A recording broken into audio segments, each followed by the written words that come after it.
The Deputy Speaker.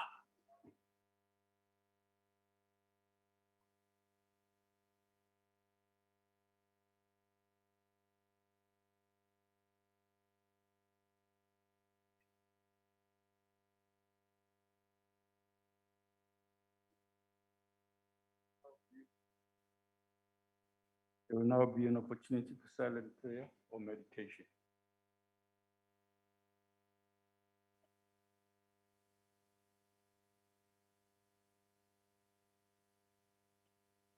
Thank you. You may be seated.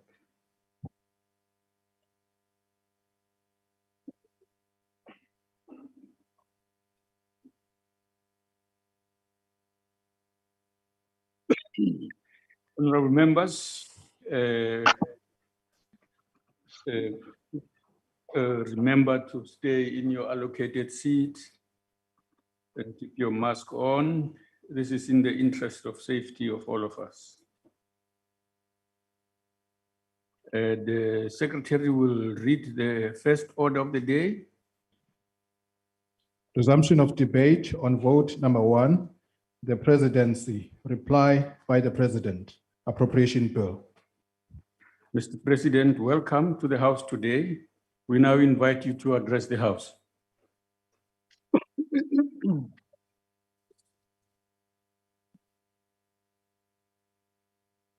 Thank you.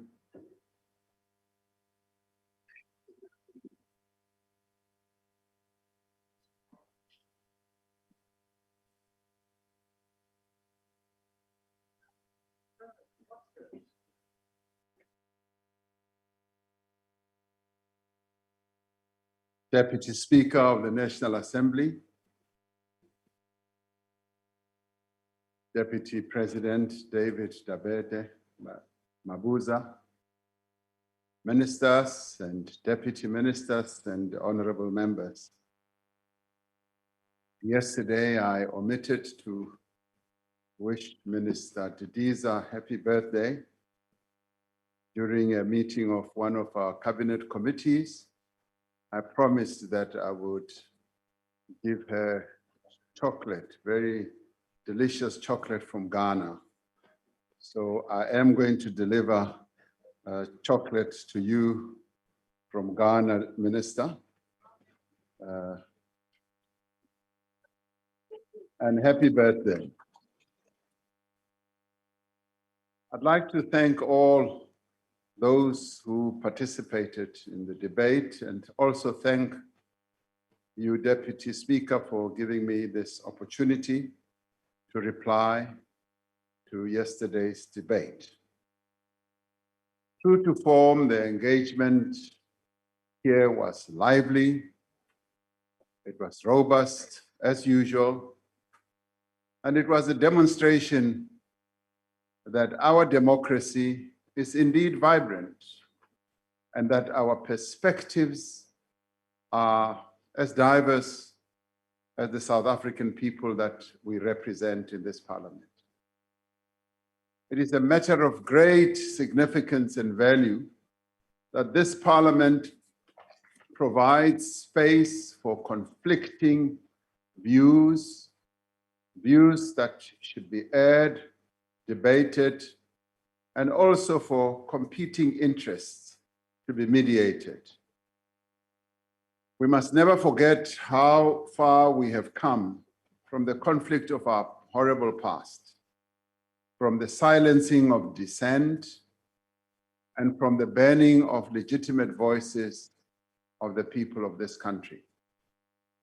I therefore welcome and appreciate yesterday's debate, not only for what it said, but also for what that kind of debate represents in the life of our country.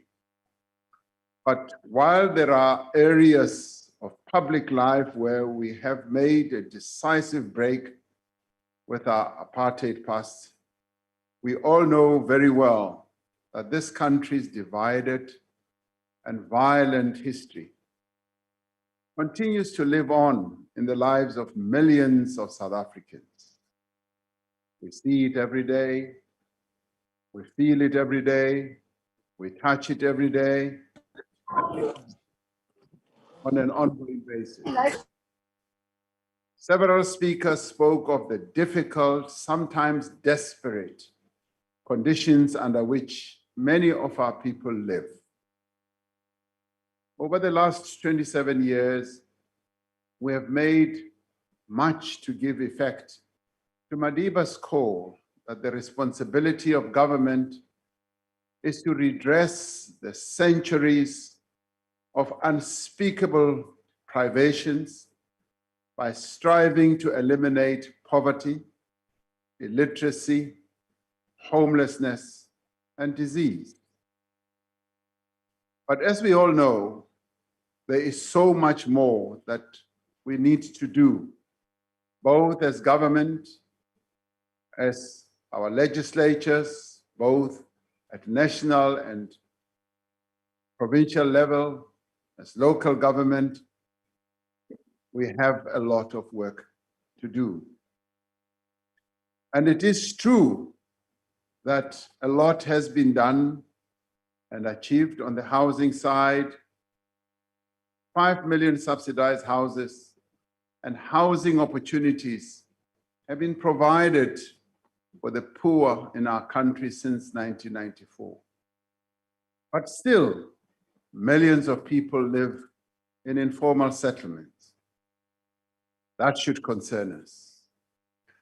It is true that the proportion of homes with access to water has really increased from around 60% in 1994 to 88%, almost 90% today. But still, many of our people do not have access to a reliable supply of water or sanitation. That should concern us. It is true that the murder rate per capita in our country has nearly halved in the last 25 years, but still, communities in our country are ravaged by crime, gangsterism, and violence. It is true that 6 million more people are employed now than 25 years ago. But it is also true, as a number of speakers said yesterday, that in the first quarter of this year, the unemployment rate in our country reached its highest level ever. This reality demonstrates the enormous burden of our fractured past, of the depth of deprivation, disempowerment, and deliberate neglect. It demonstrates how difficult it has been to break the cycle of poverty. But we are not only grappling with the undeniable effects of our past, we are also having to confront many of the challenges of the present. The most immediate of these is the impact of COVID-19, which has caused massive damage to economies around the world, and which has set our own economic progress back by a number of years. It has made South Africans poorer, it has made hunger more widespread, and it has directly affected the health and well-being of hundreds of thousands of people in our country. It has made the task of growing an inclusive economy and transforming our society that much more difficult. But it is equally important that we recognize that our own weaknesses and shortcomings have hampered the task of building a new society and achieving a better life for all.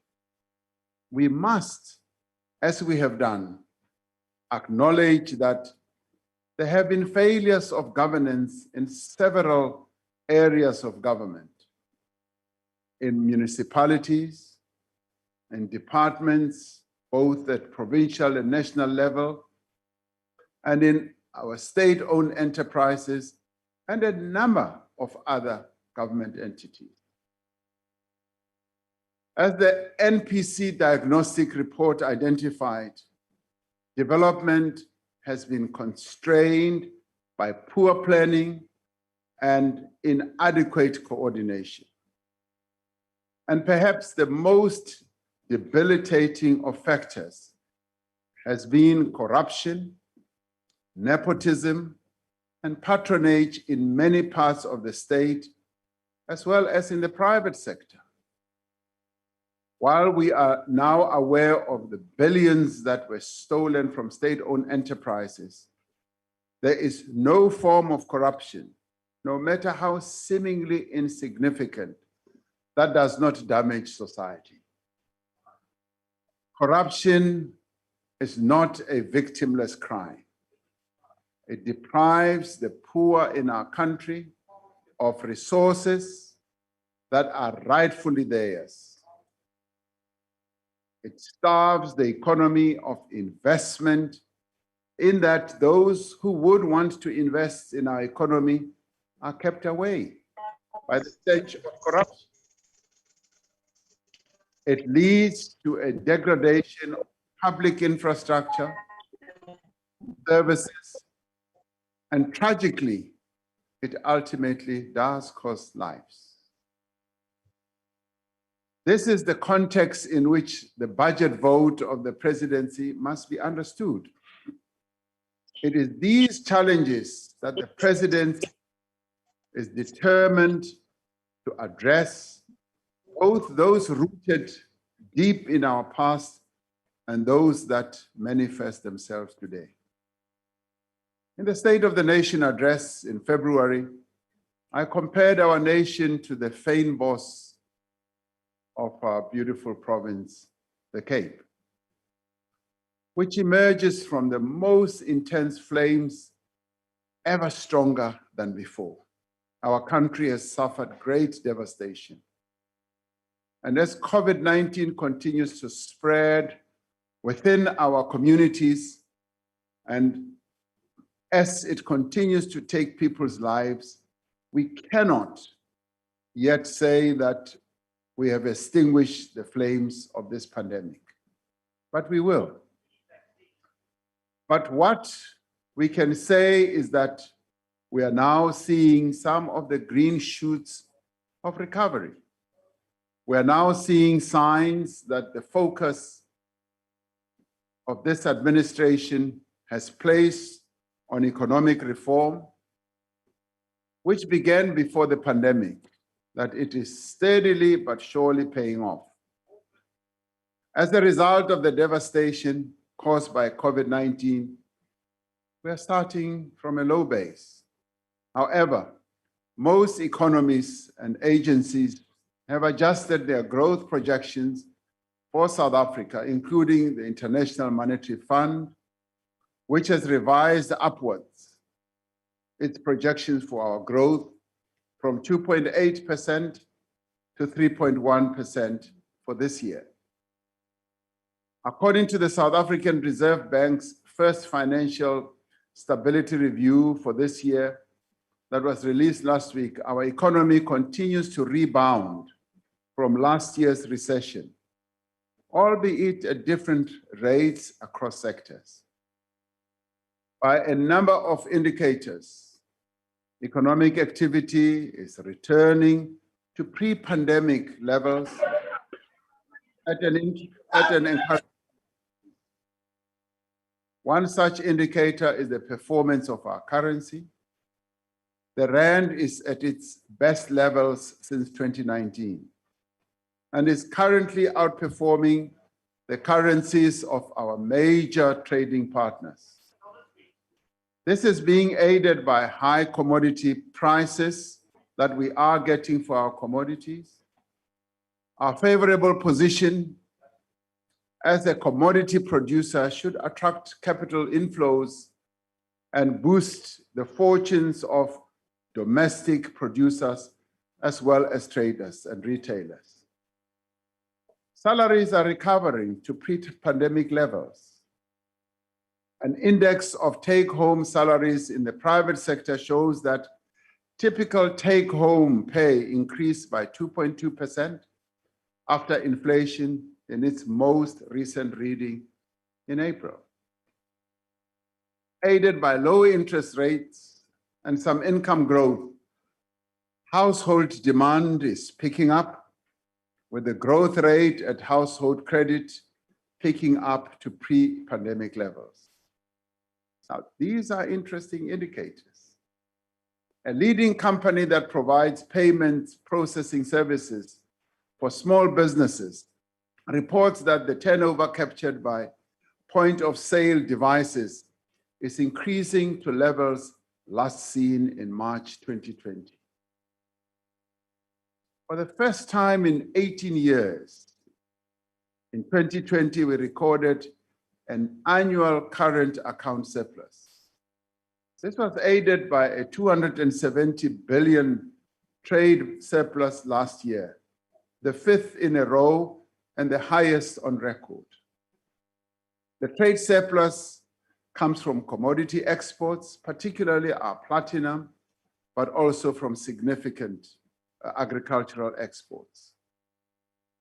Last year, South Africa recorded its second highest agricultural export earnings on record and is headed for a second bumper year. The manufacturing sector is recovering and expanding at a reasonably faster pace. Despite the impact of the pandemic on the sector globally, automotive component exports increased last year to a record 54 billion rand. Now, these are indicators that some of us look at, that the Minister of Finance looks at continuously, the Governor of the Reserve Bank looks at, to tell us the changes and the moves that are taking place in our economy. Exports of commercial vehicles, especially the so-called heavy commercials like tractors and trucks, are also performing strongly. Mining and manufacturing were also sectors where jobs were created, according to the latest quarterly labor force survey. One of the sectors that has also proven most resilient and fast-growing is the financial services sector. According to the Reserve Bank's Financial Stability Review, examples of improved economic activity in this sector are recovering asset prices that had gone down, they are recovering, the stabilizing of bank loan default rates, and that financial institutions remain well capitalized. Now, these are indicators that we should look at as parliamentarians to see the extent to which a recovery is beginning to happen. That after the fire, the feinboss begins to rise again. This sector also improved on year-on-year basis with regards to job creation, managing to recover 215,000 jobs in the last quarter. Even preceding the pandemic, we have been positioning ourselves as a growing hub for the digital economy, including technology startups. The first African tech ecosystems of the Future Index that was published this year ranked our country first on the continent for economic potential, startup status, and business friendliness. That is something that if we don't celebrate, we should be aware of. We have the second highest number of tech startups in Africa and also receive the highest number of foreign direct investment projects in software and IT service. South Africa is still ranked highly as an export destination for global business services. These are all the priority sectors we have defined in the Economic Reconstruction and Recovery Plan. And it is for that reason that as we observe, we're seeing movement, positive movement going forward.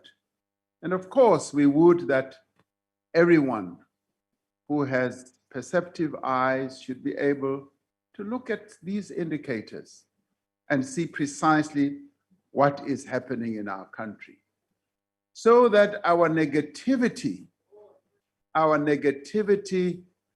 is in some ways softened, lessened by seeing the positives, because these are not myths, these are positives.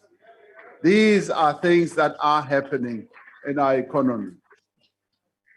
We need to acknowledge that a number of important sectors, such as tourism, are still not fully operational, and that a sector like tourism will take time to recover. At the same time, they are also a cause for optimism. What we have to ensure now is that these green shoots that are visible lead to a sustained acceleration in growth. We are keenly aware, as several members said yesterday, that the pace of structural reform needs to speed up. And it is this that the presidency is focused on. The presidency continues to drive the structural reforms that are necessary to overcome bottlenecks that are deterring investment and slowing our progress. In the State of the Nation address, we undertook to address, for instance, the issue of spectrum allocation. The legal case that is underway threatens to delay the progress that we have all anticipated. All social partners in that sector must now work together to ensure speedy and successful implementation of the identified economic stimulus measures. Government has noted and welcomes the extension of the temporary spectrum assignment by ICASA for a further period. However, we would like to see the spectrum allocation finalized without delay. And I appeal to all stakeholders to speedily resolve the litigation that is underway as soon as possible to enable the licensing process to be concluded for the benefit of all South Africans. In SONA, we said that the long-awaited digital migration would proceed, and the switch off of analog transmission towers has begun in a number of provinces after a 6-year delay. Significant work is now underway to improve efficiency also at our ports. Transnet has put in place mechanisms to enable greater private sector participation in port management and to attract investment. Transnet freight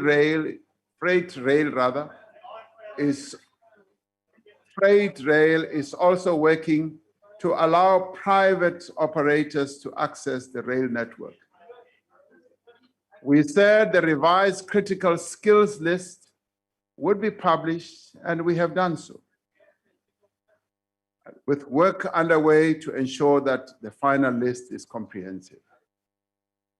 We said we would work to resolve challenges in the water sector, and following a 12-year delay, we are in the process of establishing the Water Infrastructure Agency.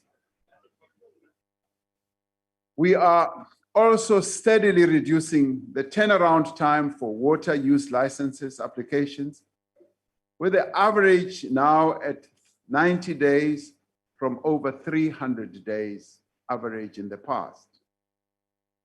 We have resuscitated the renewable energy procurement program, which had previously been stalled. Bid window 5 to procure 2,600 megawatts of wind and solar power has been opened, with a further bid window of the same size to be opened later in this year.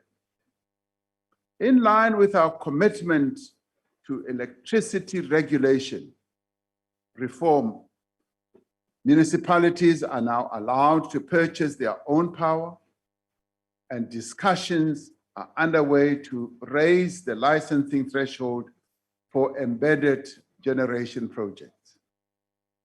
The legal separation of ESCOM into separate entities for generation, for transmission and distribution is on track to meet its deadline of December 2021.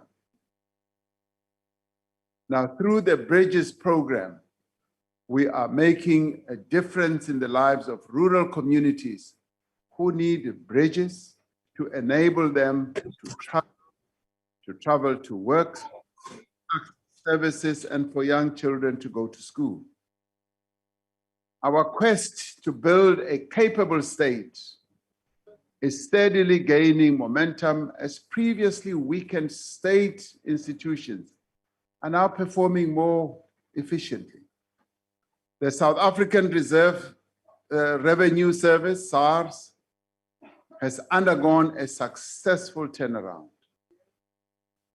Tax collection is exceeding budget estimates for the first time in 5 years.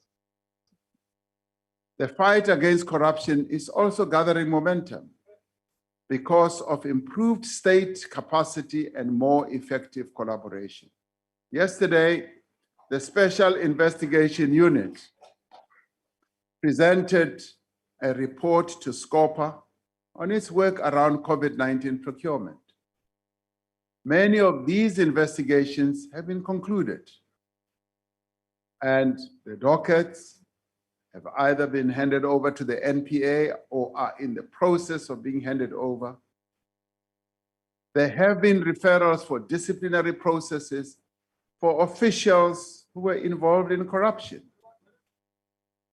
Through the special tribunal, which we established, millions in stolen funds have been recouped and continue to be recouped. Through the work of other entities like the Asset Forfeiture Unit, the NPA Investigative Directorate, the Hawks Cleanup Audit Task Team, there have been arrests, asset forfeitures, and the freezing of bank accounts of those who were involved in malfeasance.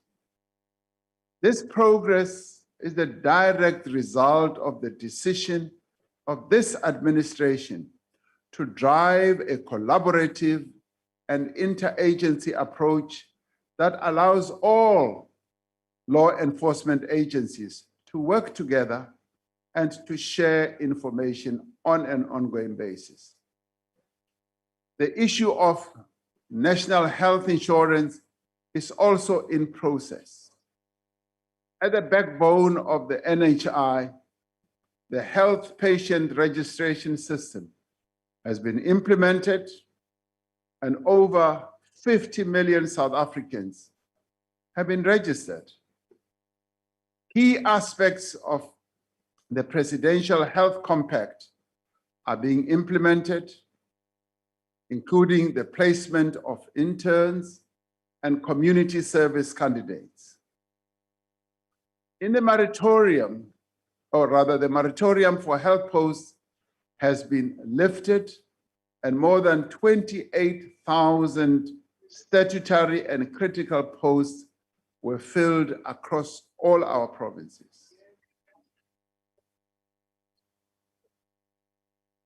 Sustaining current levels of growth, as well as meeting our aspirational targets largely depends on the pace of the vaccine rollout. As the Deputy President said yesterday, we are on track. We have secured sufficient vaccine doses for the entire adult population of our country, and the rollout is gathering pace and is proceeding. We are now at above 70,000 vaccinations a day, and will soon hit 100,000 vaccinations a day. And that is going to keep adding more pace and momentum. We expect the J&J doses will be released soon, unlocking additional supply at a significant level. Our focus now is on making the right decisions and staying the course on reform to restore our economy, attract new levels of investment, create jobs, boost wages, increase opportunities for all South Africans at all levels. The principle is a simple one. When our economy thrives, we all thrive as South Africans. When our economy is better transformed and more transformative, inequality is narrowed. Difficult though the past year has been, our economy has been resilient as well as being durable. And this is as South Africans have also been durable people. Like the green shoots of nature, these developments are a promise, a sign of hope. And that sign of hope needs to keep us going.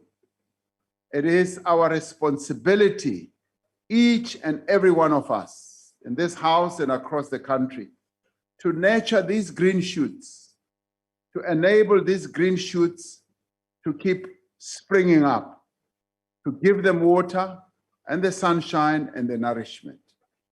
Many of the things that are now underway in our country are of a positive nature. The other day, the Deputy President handed over land to our people here in the Western Cape. And I had the opportunity in Limpopo to also hand over land to our people, together with Minister Tidiza and Minister Delil and Minister Nchabeni, and Muthaledi was there as well. It was a joyous occasion, and it represented progress to those people on the ground. Now, that is how we need to see these green shoots. It is those people in Tafelkop, in Limpopo, Hasikukun, who can see gore go na le tswelopele. Re ntse re ya ko pele a re a ema sebakeng se le seng. Bao ba emeng sebakeng se le seng ba eme fela ba ntse ba goa ba sa fetse. Ke bona bao rona re tswella pele batho ba Sekhukhune ba bone meshumo e botse. And this is precisely what this administration is doing. Every day, the ministers are up and going to serve the interests of South Africans. As this debate has shown, we will differ on how to achieve progress and how to sustain it. We must accept that we will differ on that. Some may offer sincere and constructive criticism, which we accept readily. Some may only offer insults and no constructive anything that they put on the table. But as this presidency, we are determined and willing to join forces with all those in this house and those across society who want to see South Africa recover and grow. Abo bane ba khotodo shumana rine, di bone bane rado shumana. Haba bangwe bane ba khoso go ita phosho tshifhinga tshoṱhe. ri ḓo vha swayela nga thungo ra bvelela phanḓa na mushumo une ra fanela uri u ite. We share the sentiments of those who spoke about the need to continue to expand the frontiers of hope. Bakhona labo abebathi mabekhuluma bathi siyalibona ithemba, siyabona ukuthi siyaphi. Labo ke sizimisela ukuthi sisebenze nabo, siqhube nabo. Laba abanye sithi imani ngaseqeleni ngoba nina nenza umsindo nje. Thina sifuna ukusebenza, siye phambili. Now I was very heartened, really heartened by the words of Honorable Buthelezi when he said, in these dire circumstances, we will be doomed if we abandon hope. Like the outstanding sage amongst us, when he looks to the horizon, he sees hope rising. The man in his 90s, he's seen it all and he has had it all. But this moment, he say, we dare not abandon hope because he sees hope rising on the horizon. And I thank him for that. The challenges that we face are immense, but by working together, by staying true to the path of renewal, we will surely reach our destination. And all I will say to my fellow members on the other side, come along, board this train that is moving forward.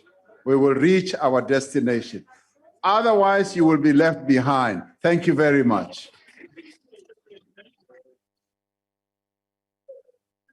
Thank you, Mr. President.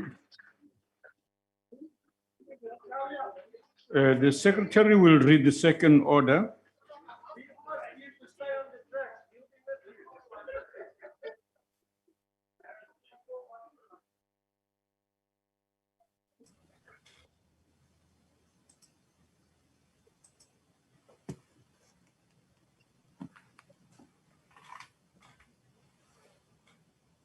Consideration of the report of the Portfolio Committee on Justice and Correctional Services on the appointment of commissioners to the South African Human Rights Commission.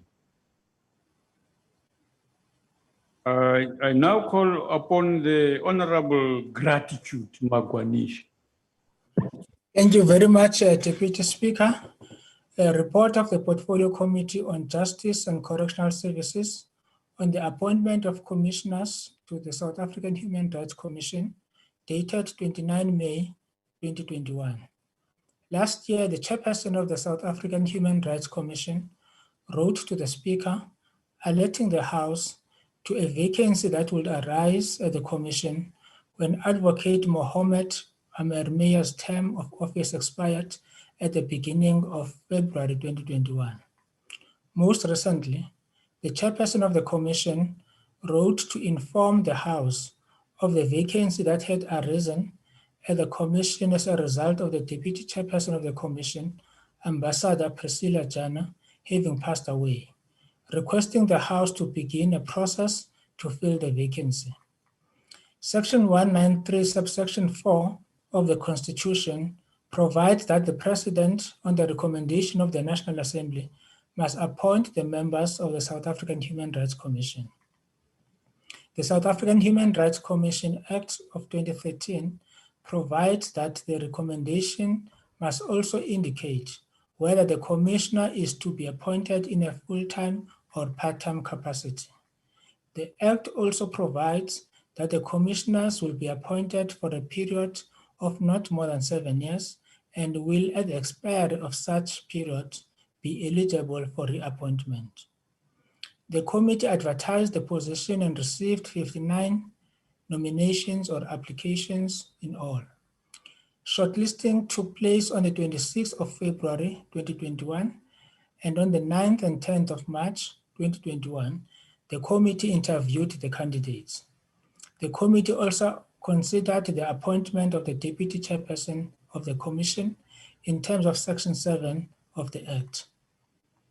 After deliberating, the committee resolved to nominate Ms. Memphilian Dooley and Ms. Fatima Chauhan for appointment as full-time commissioners for a period of 7 years. We also recommend that Ms. Fatima Chauhan, be appointed as the deputy chairperson of the commission. The commission would like to thank all those who made themselves available to be considered for the appointment. I thank you, Chair. I thank you, Deputy Speaker. Thank you, Sir. Are there any objections to the nominations? No objections. I will now recognize political parties wishing to make a declaration. The usual times for distribution of votes will apply. In other words, members, all of you who are going to speak here know the time you have been given. You have no authority to extend it, even by a second. With the greatest of pleasure, let's have some order in that respect. We will start with the DA. DA?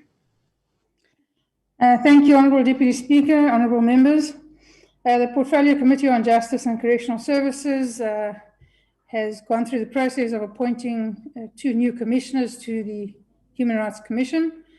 This is as a result of 2 vacancies arising, one as a result of a term of office ending, another as the result of Commissioner Jana passing away. Both are full-time positions. 10 people were shortlisted and interviewed, and they were vetted by the vetting services, and we came to the point in the deliberations where 2 people were put forward by the committee. This was put forward by the majority of the committee. The Democratic Alliance, unfortunately, is not in a position to support either candidate. We have reservations about St. Dooley for her failure to declare some information. And we don't believe that Ms. Chauhan is the best person for the job. It is our view that there were people who had better interviews, who were better qualified, and who would have brought more in the way of skills and competence to the Human Rights Commission. The Human Rights Commission sorely needs skills and competence. So we believe that these 2 persons are not best suited for the position. We would have supported Ms. Vendelankar for a position, and we would have supported Mr. Yubert. But the persons that are now put forward, we find ourselves unable to support. We also don't believe that Ms. Chauhan was the best choice for a deputy chairperson.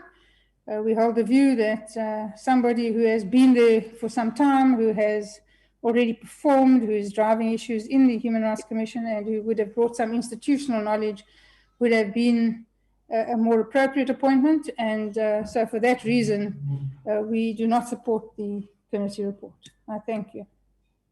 Thank you. Before we invite the next declaration, just to say, Mr. President, it is in order, if you take leave of the House, to go and do some business on our behalf. Thank you for being here in our presence. EFF, please go ahead.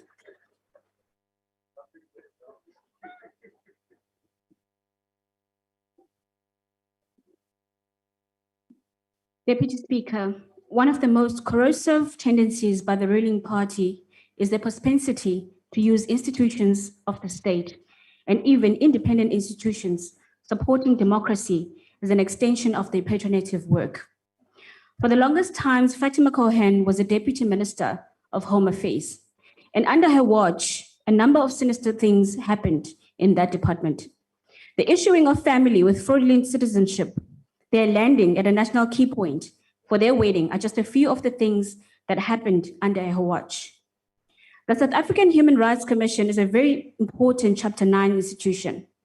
The Constitution gives this institution powers to investigate and report on the observance of human rights.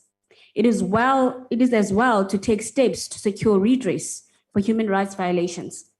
It has not been able to fulfill this mandate thus far because it is used as a political pawn by the ruling party and to pursue foolish and narrow political agendas. Only last year, it released an ill-advised media statement that it had to take the EFF to the Equality Court for quoting the late President of Zimbabwe, Robert Mugabe, on the question of whether white people can be trusted or not. This is evidence that the Human Rights Commission, as is currently staffed, does not fully understand its role. This is as a result of appointing politically tainted individuals, such as Fatima Cohen, to institutions supporting democracy. She's a failed politician, and there is nothing the Human Rights Commission can benefit from her. To even make her the deputy chairperson of the commission is proof of just how outrageous the process is. Memphilian Dooley is a well-qualified person who seems to be grounded on the struggles of women in particular. She may have worked for various politicians, but that does not take away the fact that she's fully qualified to be appointed as commissioner. So we approve of Dooley, but we reject Cohen. IFP.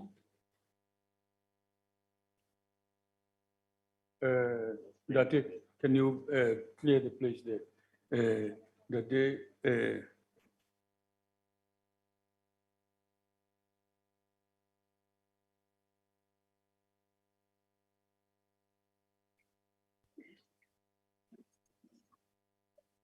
Vigilance.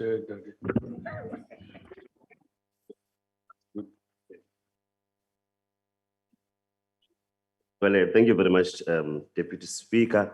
As we consider the recommendations from the Portfolio Committee on the appointment of commissioners, we reflect on the gender imbalances in South Africa labour market.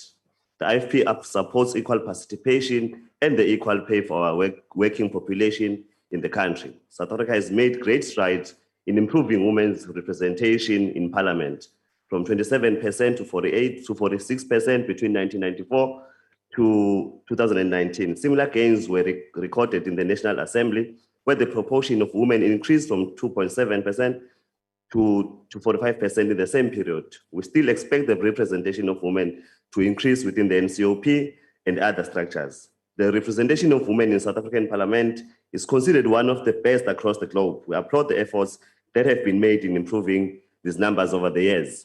However, despite the progress that have been made in advancing the representativeness of women in Parliament, we have not achieved this in other sectors of work.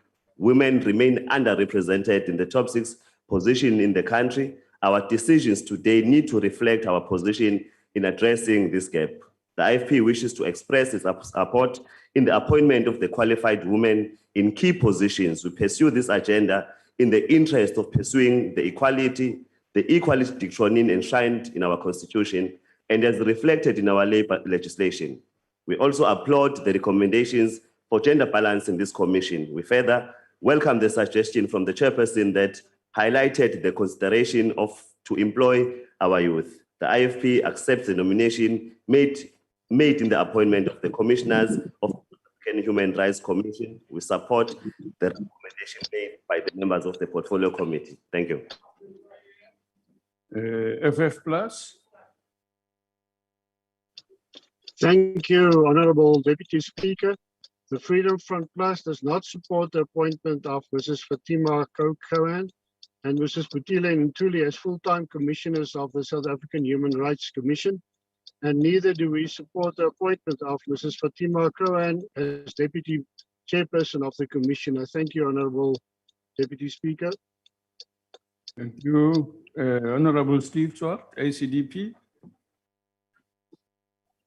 Thank you, Deputy Speaker. Deputy Speaker, the ACDP participated in the shortlisting process and the subsequent interviews, and we were impressed with the standard of various candidates, many of whom are well known to me, and I openly declared this at the time of the interviews. And when it came to the final determination of the candidates to be nominated, it transpired that 2 candidates had not fully disclosed, in the one case, a criminal offense, and in the second case, a civil debt. Now, while the Parliamentary Legal Services indicated that in both cases, the judgments did not legally prevent the candidates from being nominated as human rights commissioners, they do raise issues of honesty and integrity. Why weren't these issues disclosed by the candidates in their documents submitted to the committee? This would have avoided much embarrassment for them, as it only came to light when the security screenings were done. Now, it was interesting that in a previous parliament, a nomination for a certain candidate was refused and Parliament withdrew its resolution in this regard due to that person having a civil judgment against them. Now, in that case, it was a far more serious judgment relating to fraudulent misrepresentation, and there was a finding that that person was not a fit and proper person. In the present case, the issue relating to Ms. Dooley was that it was more trivial, and the committee did not find her not to be a fit and proper person. However, we from the ACDP's perspective, our candidates were Reverend Moss and Clow and Mr. Lenubert, who had very good interviews and would have been eminent commissioners. And thus, whilst we've got nothing against Ms. Fatima Choham as the nominee as deputy of the chair of the commission, we have a preference for the other candidates we shortlisted, nominated, and who had very good interviews. So the ACDP will regrettably not support this report. I thank you. Thank you. UDM? ATM? Good. NFP? AIC? Thank you very much, Deputy Speaker. As the AIC, we do support the appointment of these commissioners.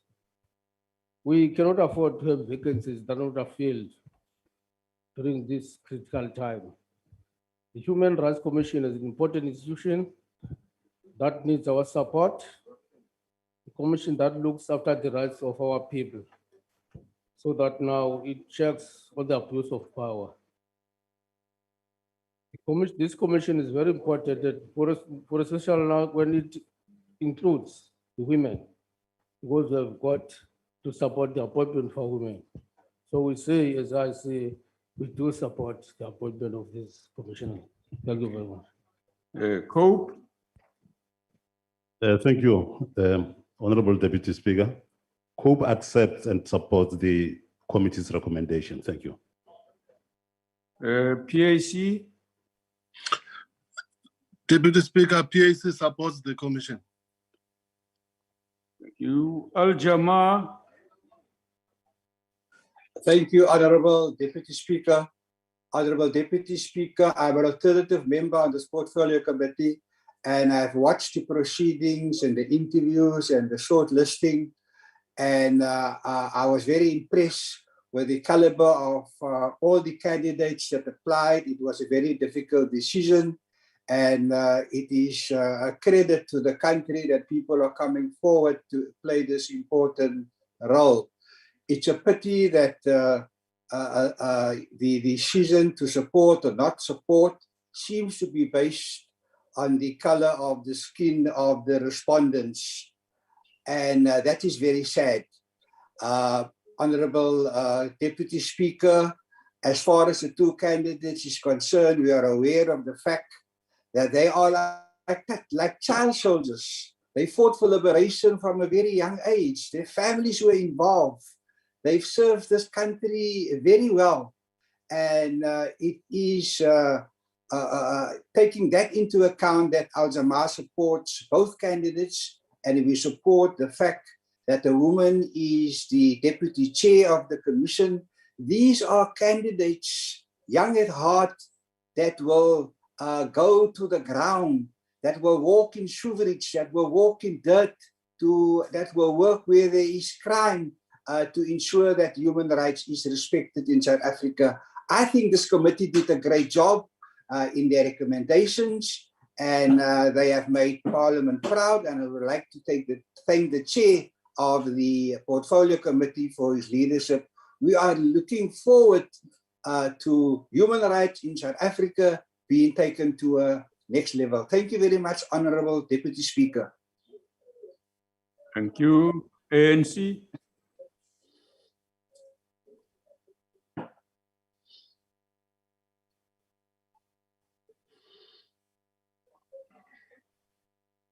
Thank you, Deputy Speaker.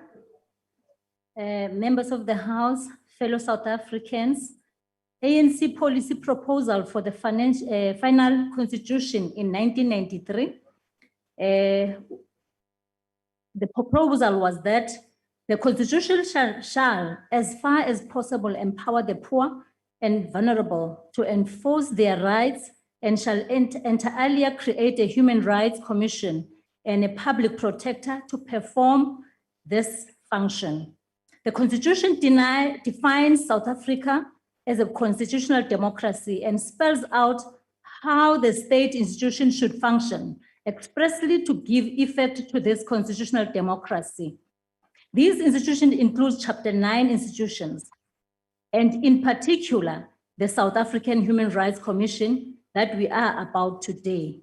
Following the passing of the commission's deputy chairperson, Ms. Priscilla Jana, and the inspiration of contract of full-time commissioner, Ms. Mohamed Amemia, the positions were advertised. South Africans submitted their CVs, which were considered by the portfolio committee. Among some of these factors, the ANC looked at where women presentation, the infusion of young blood, and candidates' education, skills, and expertise. The ANC support both names of Ms. Fatima Chohan for the position Deputy Chairperson of the South African Human Rights Commission, and the name of Ms. Memphilian Dooley for the position of full-time commissioner.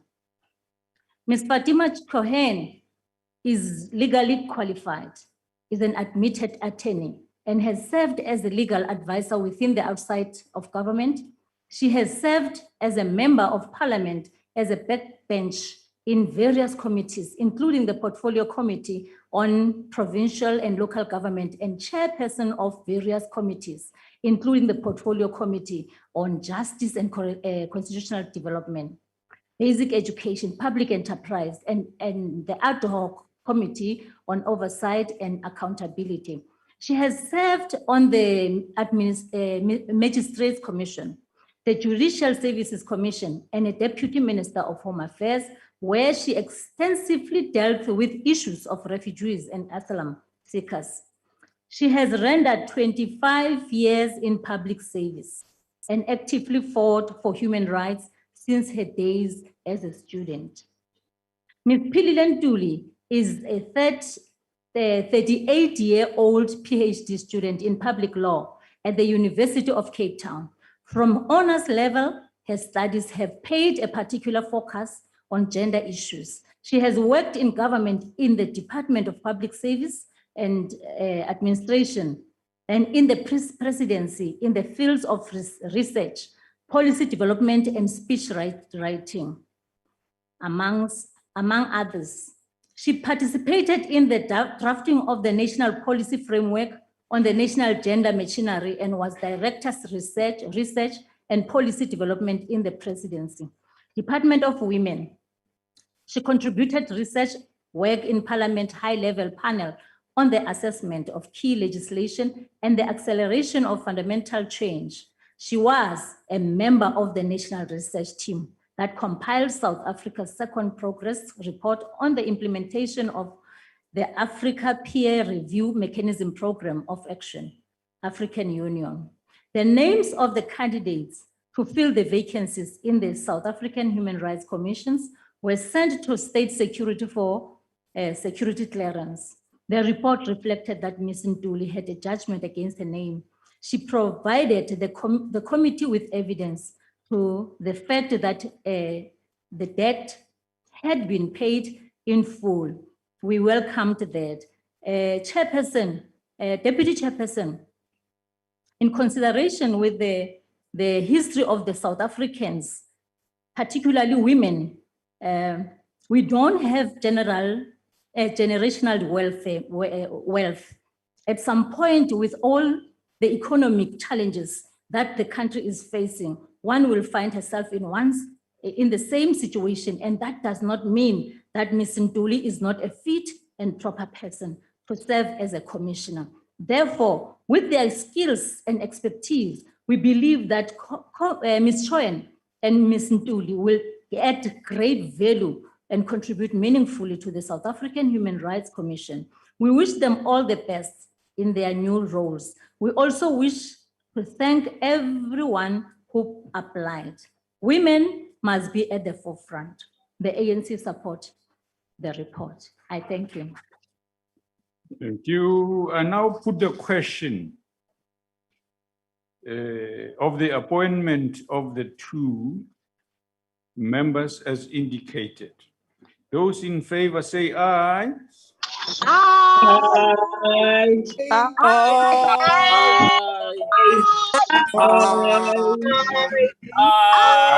Oh, no, nay, nay, nay, nay, nay, nay.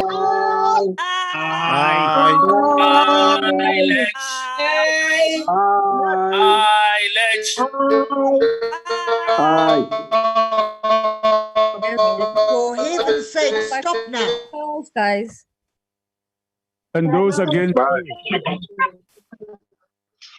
No, no, no. Deputy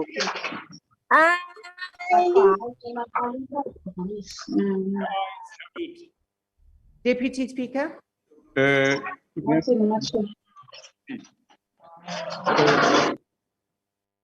Order. What are you raising on, honorable member, in the middle of a ruling? I didn't realize you were ruling, sir. No, I am. We're going through a voting process. So you can't interfere with the IEC as it conducts its counting of the votes. Yes. And members, the ayes have it as I said. And therefore, in terms of section 1935 of the Constitution, persons nominated for appointment to serve on the South African Human Rights Commission must be approved by a majority of members of the Assembly. Although a division has not been demanded, members are required to record their support for the nomination. On a point of order, Now, Speaker. Honorable, the Because bells. you are not listening to us, Chair. Speaker, you are not listening to us. The sound. Speaker. The bells will be rung for 10 minutes. The rule that will apply here, honorable members, is the rules as adopted according to hybrid sessions. So that's the approach. So we will ask each of the chief whips to give us the indication. And as we have said elsewhere, it will be indicated in writing by the officials of parliament, the names of the members as announced to us by the chief whips. So that's the approach. We will give this 10-minute space for you to add 1 + 1. Okay, you've got 10 minutes. Just ring the bells. Yeah, thank you.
No problem.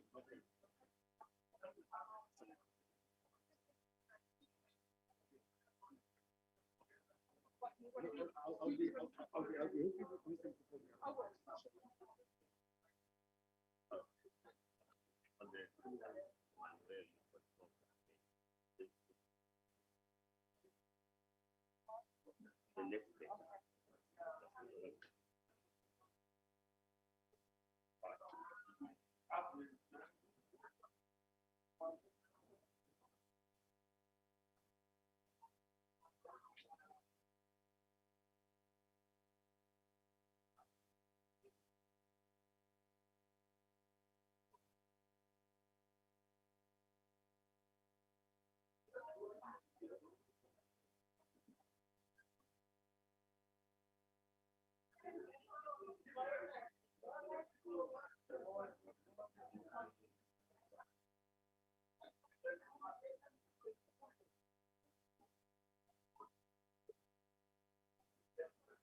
Members, please settle down.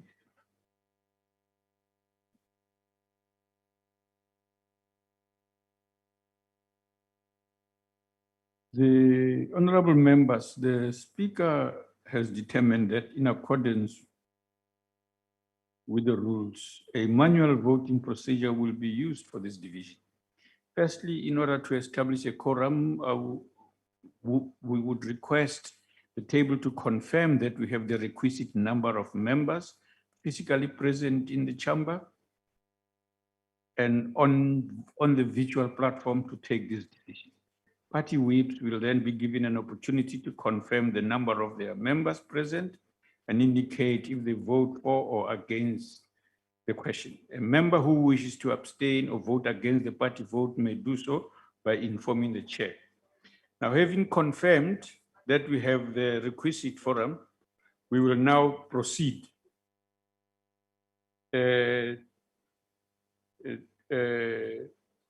I get the table to indicate their confirmation? We do have. Thank you very much. Just in case they say I didn't. The question before the House is that the House approves the nomination of Ms. Fatima Chouhan and Ms. Memphilian Dooley to serve as full-time commissioners, and that Ms. Fatima Chouhan be appointed as the deputy chairperson of the commission.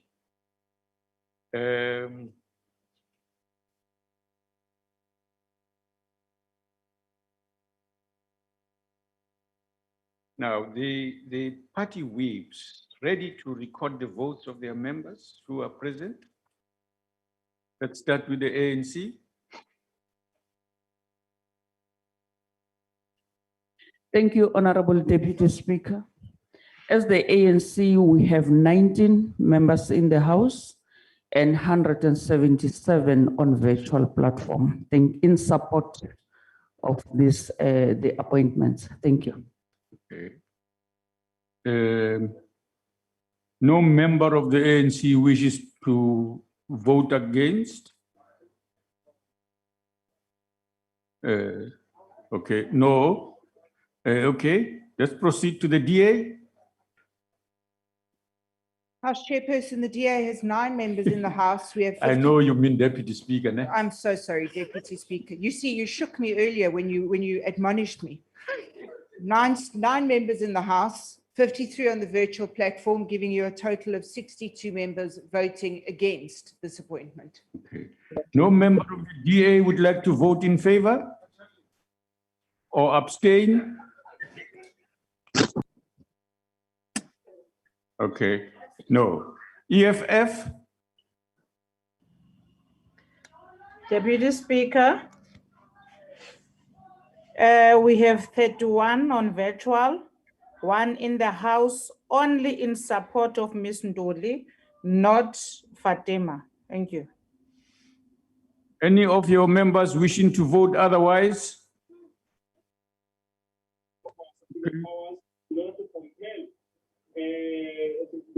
We to address, to point to you out that the requirements and the question before the House is for both members. It's not split at all. So in that regard, Deputy Speaker, we're voting against because there's a wrong person who is being recommended. Okay. So 32 EFF votes against, okay? Honorable Deputy Speaker? Yes. My apologies. I forgot to give the total number of members of the ANC. It's 196. Thank you. That's fine. I nearly said we can add 1 + 1, but that's fine. Thank you for helping us. Right. IFP.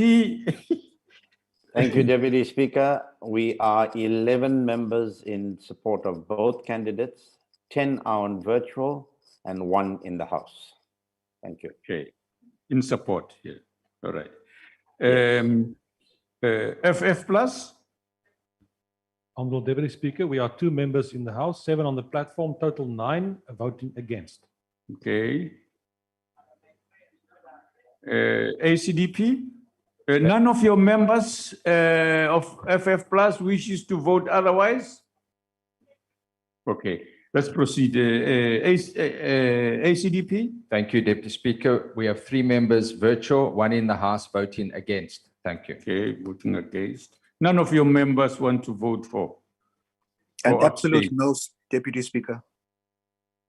Okay, they would have to speak, not you representing them. There's no shop stewards on these matters in the House. Okay, UDM?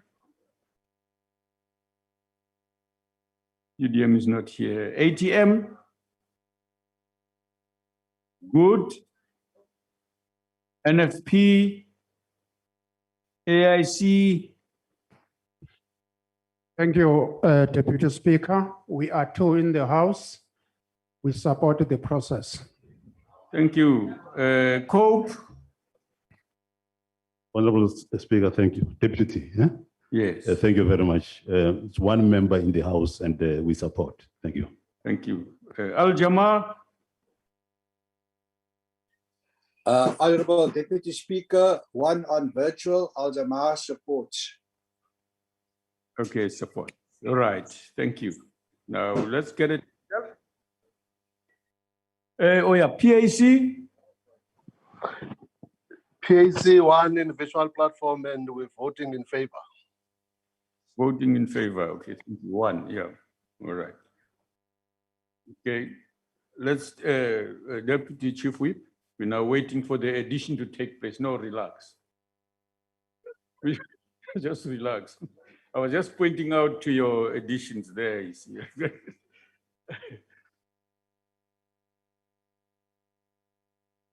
Speaker, with all due respect, I have noted that members of the AIC said there are two in the house and we can only see one. So that there's no conflict of numbers. Can we verify if they're both here?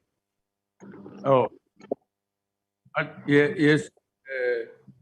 No, but the members are there.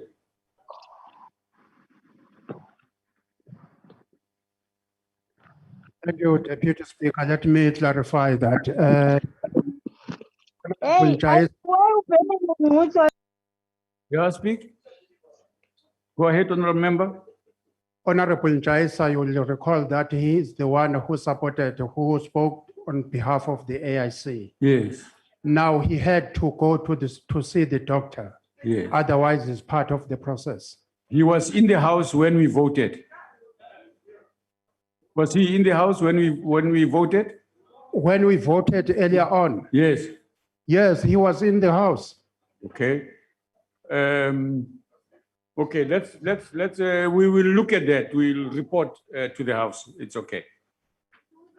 Yeah. All right. On a point of order, Deputy Speaker. What are you saying, honorable member? It's basic procedure that if a member is not in the house, once the doors have been closed and the person is not physically in the house and is not in the virtual platform, that person cannot vote. It's as simple as that. Now, I didn't remember offering an invitation for assistance. I'm I said assisting because I know you're challenged. I'm helping you because I know you're challenged. Yes, I'm by your presumptuousness. That's what challenges. I know your difficulties. That is why I'm trying to help you. That is as simple as that. That's an insult, actually. No, you are. Order, Chair.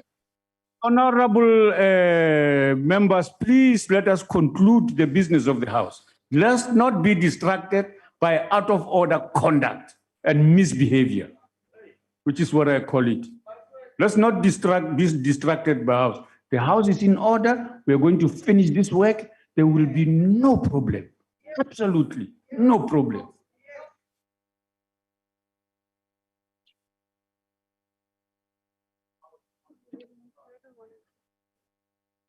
Honorable members, the outcome is as follows. There are 211 for, in other words, in favor, and 107 against. The vote is therefore agreed to.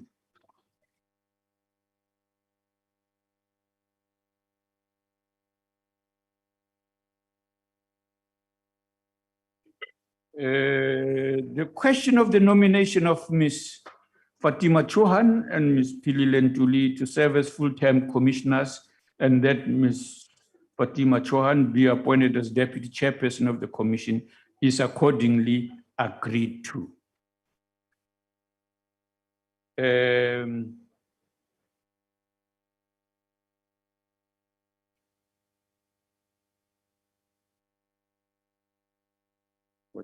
What is this? Yeah. Going back.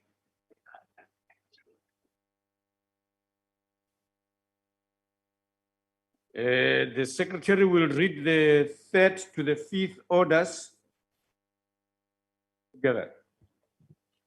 Consideration of report of the Portfolio Committee on Justice and Correctional Services on Criminal and Related Matters Amendment Bill. Consideration of report of Portfolio Committee on Justice and Correctional Services on Criminal Law, Sexual Offences and Related Matters Amendment Act Amendment Bill. And consideration of report of Portfolio Committee on Justice and Correctional Services on Domestic Violence Amendment Bill. I now recognize the Honorable, the Chief Whip of the Majority Party. The Deputy Chief Whip, thank you very much, Deputy Speaker. I move that the reports be adopted. Thank you. The motion is that the reports be adopted. Are there any objections? No objections, agreed to. House Chair, I believe that there was a request for declarations made. I didn't hear that. And why do you insist? Huh? Wait a minute, please.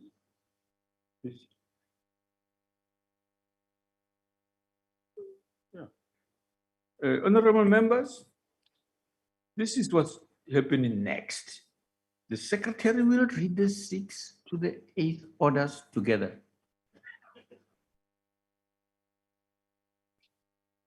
What it means is that we call on the, do I have a list? I don't.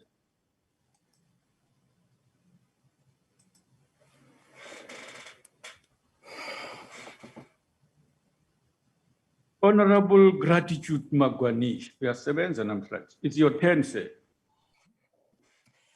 Thank you very much, Honorable Deputy Speaker. Honorable Magwanish, I ran faster than I should. There was a slow motion in the House. Go ahead, the Secretary, read the, go ahead. The 6th to the 8th orders together. We're looking for them.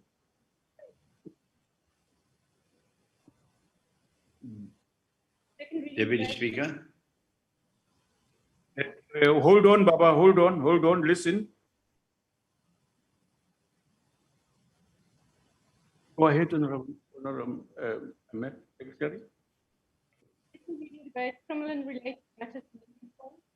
Second reading debate, criminal law, sexual offences and related matters, Amendment Act Amendment Bill. Second reading debate, domestic violence amendment bill. Before we go to the Honorable Singh, what did you want to say, if I may ask? Yes, Honorable Deputy Speaker, I just wanted to clarify what the Secretary read is order number 6, which is going to be the debate now. Not 6 to 8, just order number 6. Am I correct? No, you're not correct. I read correctly that it's 6 to 8 together. The orders are read together. And this is why they were read together, sir. Honorable Magwanisha, please go ahead. Honorable Singh will settle down. Thank you very much. No, I am sitting. Okay, go ahead, Dr. Magwanisha. Thank you very much, Deputy Speaker, Deputy President, and honorable members. Today we meet as this House when 2 of our dedicated soldiers in the fight against gender-based violence and femicide are no more. Honorable Hisham Mohammed laid a good foundation for the passage of the 3 bills that we will be passing today. Honorable Jekim Fukeng spent all her remaining days of her life ensuring that these bills are passed. We are saddened by the departure of these gallant fighters, but we are also honored that today in their honor, united as this House, we are inviting all South Africans to see the world through the eyes of an abused woman, through the eyes of an abused child, through the eyes of an elderly, and through the eyes of the vulnerable in our society. The levels of gender-based violence and femicide in this country are amongst the highest in the world and are acknowledged as a second pandemic. On the 18th of September 2019, the President announced an emergency response plan to gender-based violence, which includes strengthening the applicable legal framework. The bills before us are Criminal Law, Sexual Offences and Related Matters Amendment Bill, the Criminal Law and Related Matters Amendment Bill, and the Domestic Violence Act Amendment Bill. All form part of the measures to strengthen the response to gender-based violence. The need to tighten the Criminal Law, Sexual Offences and Related Matters Amendment Act, in particular the provisions that relate to the National Register for Sex Offenders, was identified. At present, the Act requires the recordal of particulars of convicted sex offenders against children and persons who are mentally disabled in the register, and prohibits them from working with children or persons who are mentally disabled. The current bill proposes, amongst others, to expand the register scope to include the details of all sex offenders and not only offenders against children and persons who are mentally disabled, and to expand the list of persons who are protected to include other vulnerable persons, namely certain young women, persons with physical, mental, intellectual disabilities, and person over 60 years of age who receives community-based care and support services. It increases the period for which a sex offender's particulars must remain on the register and further regulates the reporting duty of persons who are aware that sexual offenses have been committed against persons who are vulnerable. We considered the making use of South African Police Services criminal record system as an alternative to the register, but we are assured that the register is able to take on the expanded function. We are still of the view that the register will require careful and regular monitoring going forward. The bill also proposes to expand the crime of incest and introduce a new offense of sexual intimidation. The Criminal and Related Matters Amendment Bill amends several acts and is intended to reduce the secondary victimization of vulnerable persons in court proceedings through the use of intermediaries and by providing for evidence to be given through audiovisual links in proceedings other than the criminal proceedings. The bill also proposes to tighten bail and minimum sentencing provisions in the context of gender-based violence. In the course of our deliberations, we considered the constitutionality of limiting the right to bail in relation to gender-based violence cases, and we wanted to ensure that the bill achieves the proper balance of rights. Specifically, in the context of bail, the categories of protected rights that intersect are the freedom of security of persons and the right of the arrested person to be released from detention if the interest of justice permits, subject to a reasonable condition. We are of the view that granting or refusal of bail is a judicial function. We are also of the view that as long as the proposed amendments do not amount to an outright denial of bail, the restrictions on bail proposed by the bill are constitutional. That although legal measures cannot be all-encompassing solution to the domestic violence, the state is obliged to promote legislation to give effective protection to victims of violence in a domestic relationship. After extensive deliberation, we presented the amendment bill, which seeks to amend the to address practical challenges, gaps, and anomalies that have emerged since the Act came into operation. The amendment bill also seeks to enhance the application of the Act to protect victims of gender-based violence and other vulnerable groups against domestic violence. Amongst others, the bill proposes to broaden the conduct that is regarded as domestic violence, imposes obligation on functionaries and elderly persons to report domestic violence against a child, a person with disability, or an older person to a social worker or South African Police Services, extend the powers of the South African Police Services and peace officers to arrest persons in connection with domestic violence, further addresses harassment as a ground of domestic violence and to provide for measures to address cyber harassment. It also broadens the powers of the court where a protection order has been issued to make orders for the protection of victims of domestic violence, provide for directives to regulate the function of the clerks of the court and other relevant persons when dealing with the incidents of domestic violence. Let me take this opportunity to thank the drafting unit of the Department of Justice for their sterling work under difficult conditions, parliamentary legal advisors for their advices, members of civil society for their input throughout the process, members of the media for their continued coverage and ensuring that this matter receives attention, our committee support staff for their administrative and research support, the Minister and the Deputy Minister of Justice for the Minister of Justice and Correctional Services for their support and guidance. We would like to thank the following departments for their inputs: the Department of Communications and Digital Technologies, Women, Police, Health, Social Development, Basic Education, and Higher Education. I want to take this opportunity to thank most sincerely colleagues in the Portfolio Committee of Justice and Correctional Services. You have made sure that during the country's hour of need, you can be counted upon as patriots. For that, I thank you. We take this opportunity to thank the President of the Republic, President Ramaphosa, for leading from the front in this battle. Fellow South Africans, let us spread love, not violence. It is not too late. Let us take this opportunity to right the wrongs. Thank you very much. Thank you, Honorable Member. Honorable Breitenbach. Thank you, Honourable Deputy Speaker, honourable members. South Africa has maintained its shameful spot as the rape capital in the world, with about 132 incidents per 100,000 people. According to the Mail and Guardian, it is estimated that 51% of South African women report experiencing gender-based violence at least once in their lives, while 76% of men admit to perpetrating violence against women. These numbers do not include sexual harassment or cases of femicide in the country.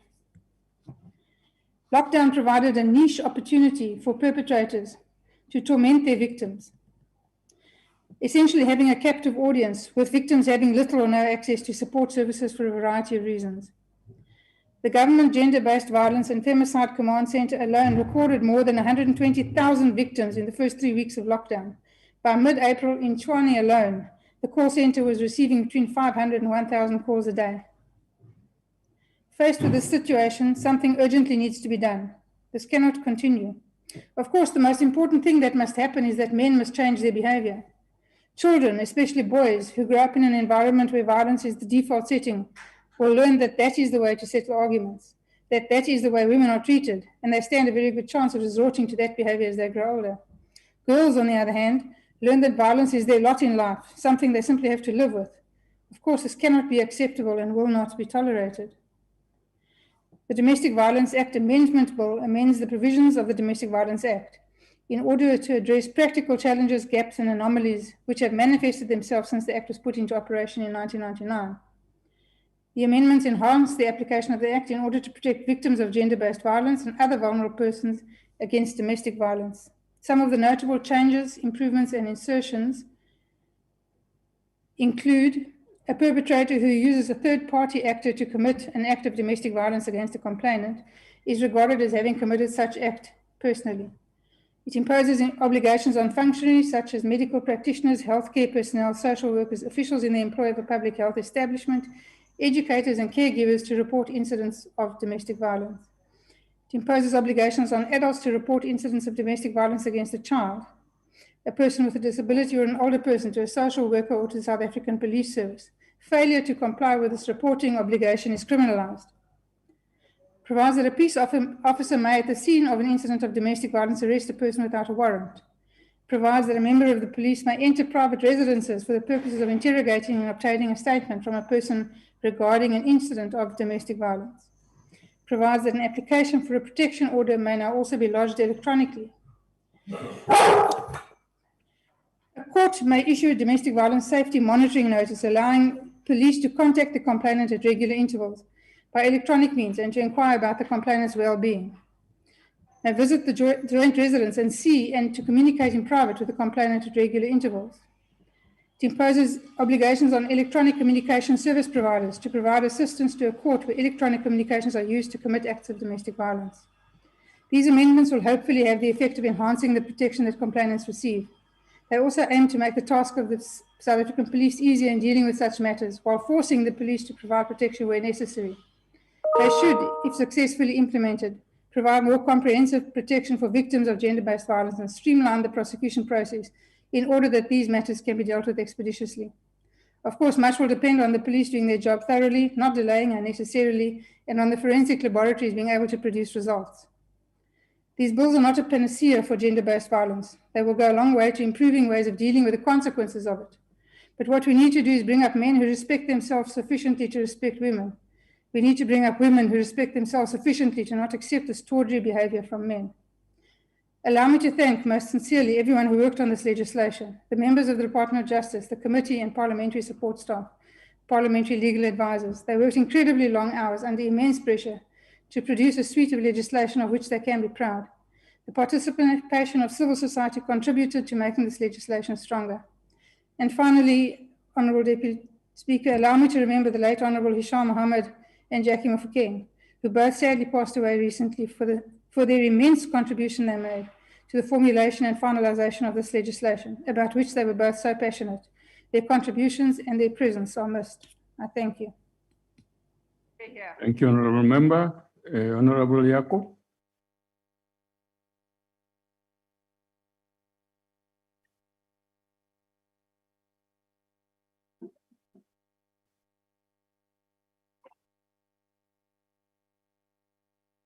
Thank you, Deputy Speaker. The scourge of violence against women, children, lesbians, gays, bisexuals, queer, transgendered, and intersex people in this country is out of control. These violent practices may have received media attention in recent times, but have been perpetuated for generations and are deeply rooted in this country. From the insidious colonial invasion, dispossession, and dehumanization of African people, to the naked brutality of apartheid violence, now to the shameless neo-apartheid reality of the post-1994 era. It is women who have had to endure the most heinous of offenses. The vicious cycle of triple oppression based on race, class, gender has not been broken for Black women in particular. As a consequence of pervasive patriarchy and sexism in our society, it is Black women in the main who suffer most from gender-based violence. Up to now, interventions dealing with violence against women have been superficial, half-hearted, and based on the wrong understanding of the root causes of the vulnerability of women. The violent crimes against women, therefore, are rooted and linked to other social ills in this country. But the brutality of these crimes, the inhumane nature, women and girl children are treated at home, in schools, and at the workplace, the permanent fear of each and every woman in this country that each time they wake up, they may have to face a rapist and a murderer at their doorstep. And that each time they sleep, they are not guaranteed that there will be no one who breaks into their home to rape them and to murder them, makes these crimes deserving of special attention. It is in this context that we welcome the suite of interventions proposed in all these three gender-based violence bills. We welcome the inclusion of the Criminal Laws Amendment Bill of the National Register of Sex Offenders and the prohibition of having these sex offenders working everywhere where they would be in contact with vulnerable people. We argued in the committee that it is not clear if people who perpetrate sexual crimes are capable of ever being rehabilitated, and therefore we're against the provision that allowed for the removal of their names from the offenders register after some time. Our view is that offenders must stay in the register for life unless they're exonerated by a court of law. We also argued that there must be additions to the list of sexual offenses in the Act. These must include sexual coercion by a partner, ukuthwala, ukungena, stealthing, refusal to pay sex workers for services rendered, sex for jobs. All these must have harsh punishments under the law. On the Criminal and Related Matters Amendment Bill, we are very pleased by the very stringent conditions in relation to the granting of bail for those accused of sexual crimes, but of the view that it still leaves loopholes that could be exploited by criminals, particularly those who are close family members of the victims. We are also in support of the Domestic Violence Bill, particularly the expanded definitions of domestic relationships, domestic violence, which now include coercive behavior and forced entry into places of residence and places of work without approval. All these legal provisions will, however, not assist the fight against gender-based violence if these are not complemented by working institutions and the political will to deal with these crimes. We need the police to be properly trained and resourced so that when the cases are reported, action is taken swiftly. When the NPA come, we need the NPA to come to the party too, because all too often cases that are referred to them for prosecution are either rejected on the basis of insufficient evidence or are poorly prosecuted. It is for this reason that a tiny minority of sexual offenders end up getting convicted in our courts. So the EFF is in support of all three bills. Thank you, Deputy Speaker. Thank you. Honorable Ngumalo.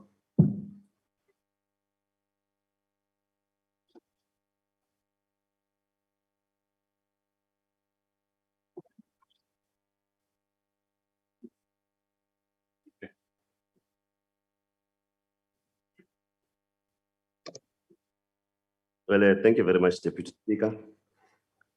We are meeting once again to deliberate the three bills, the Criminal and Related Matters Amendment Bill, the Criminal Law Sexual Offences Amendment Bill, and the Domestic Violence Amendment Bill to make changes that are overdue in our justice system. Our country is a signatory to various international treaties against domestic violence, has demonstrated a clear commitment in fighting this problem. However, we are gathered here today as an indication that our laws need to be amended to make meaningful changes in the fight against domestic violence, gender-based violence, and femicide. South Africa has one of the highest rates of violence against women and children in the world. Our statistics are 5 times higher than the global average. This cannot be and is not acceptable and is appalling. It is our hope that making these amendments will change the way we handle and perceive issues of domestic violence in our country. Our society is in need of redress. We need to tackle the systematic nature of domestic violence and change the societal and the institutional system wherein violence against women and children is embedded. We recognize that these institutions have transformed this challenge into a structural one. The IFP accepts the expanded definition of domestic violence as proposed in the new Domestic Violence Amendment Bill. We also welcome the provision of a facility that enables the application of the protection orders remotely using an online system. But we are wary of the individuals who might be excluded due to their lack of access to the required technology. We are also concerned with the new proposal in the Domestic Violence Amendment Bill that makes it mandatory for everyone to report domestic violence, as it might affect the networks often used by survivors for emotional support. Despite this, we have faith in today's deliberation to come up with a broad consensus on this issue. We acknowledge that these amendments are not a cure to this epidemic, but we believe that it's a step in the right direction. We support. I thank you, Deputy Speaker. Thank you, Honorable Numalo. We proceed to the FF Plus and call on the Honorable Mulder. Thank you, House Chair. Gender-based violence is a reality in South Africa, and yet the view that violence between intimate partners or spouses is a private matter that should be handled within the family sphere. This perception can be linked to the dismissiveness with which the general public and law enforcement agencies treat incidents of gender-based violence. Police officers are often reluctant to intervene in these family matters, and the judiciary is riddled with the stereotypes and biases regarding victims of gender-based violence, thereby exposing them to re-traumatization. In most cases, victims either decide against reporting the crimes altogether or decline to press charges owing to pressure from family members and the low probability that perpetrators will be convicted for the crimes. As a result, survivors of gender-based violence often have to jump over several hurdles in their pursuit for justice, whilst perpetrators of gender-based violence walk away scot-free with only a slap on the wrist. House Chair, since the outbreak of COVID-19 pandemic, incidents of gender-based violence have increased dramatically in South Africa as well as globally. During the first week of lockdown alone, the South African Police Service received 2,300 calls pertaining gender-based violence.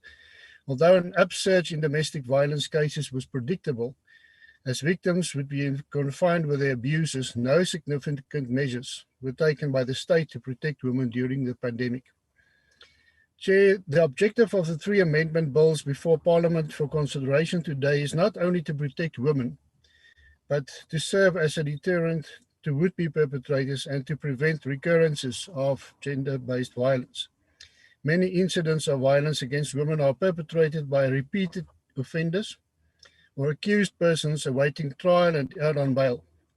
Furthermore, the bill aims to tighten, amongst others, granting bail to perpetrators of gender-based violence and expand the range of offences of which minimum sentences are applicable.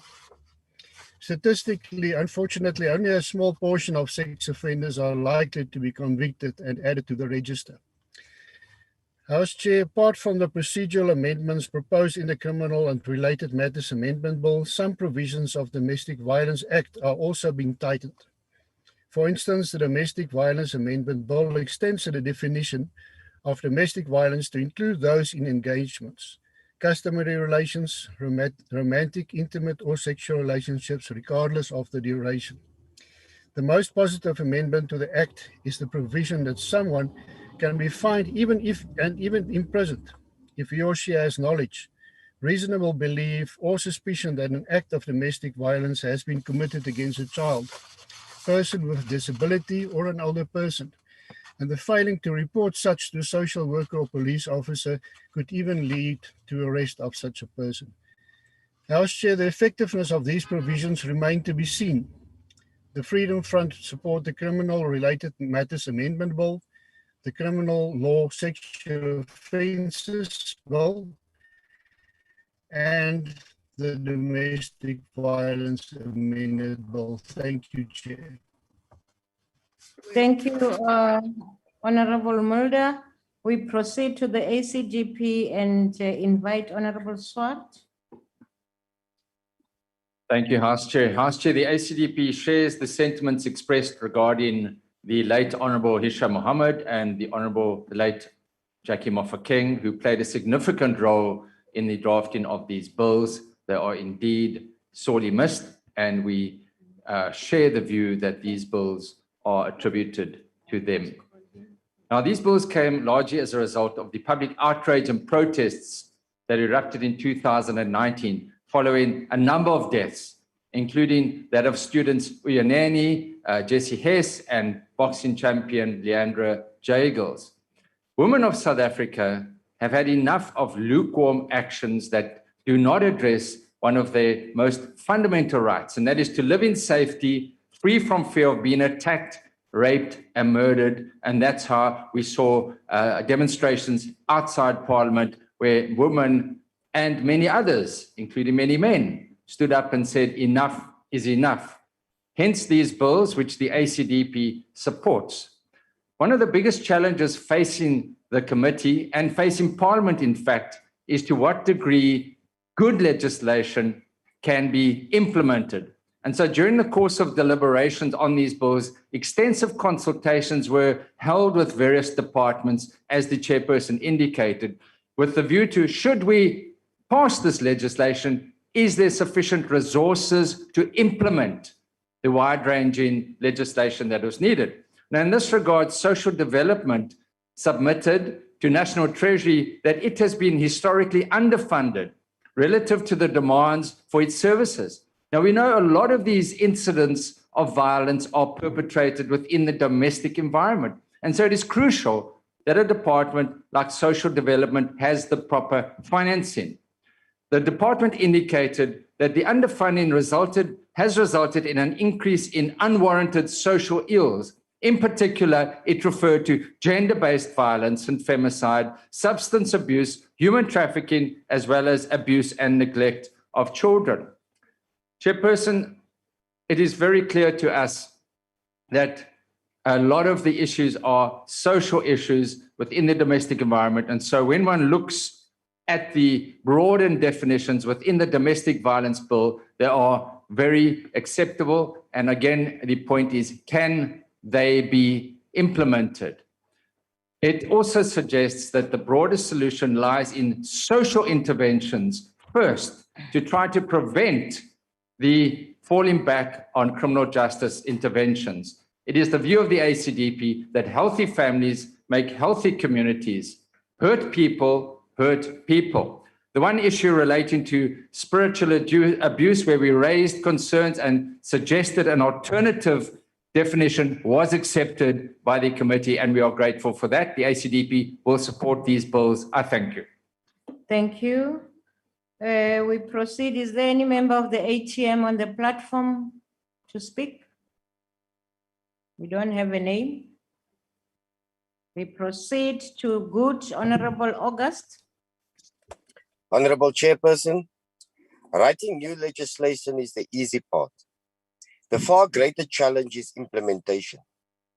Gender-based violence is a plague with deep roots, Centuries of male-led violence, division, dispossession, erosion of dignity, contempt for authority, and misogyny created by profoundly skewed and unequal society.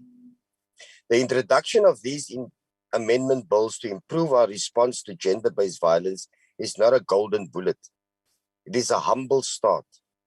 The proposed new laws will improve to legislative framework to manage the consequences of gender-based violence with more sensitivity and assist victims of violence to take steps to stop it from escalating. But these laws won't directly impact the structures of our society that created and continuously recreates the crisis. Changing the structure of society is up to all of us.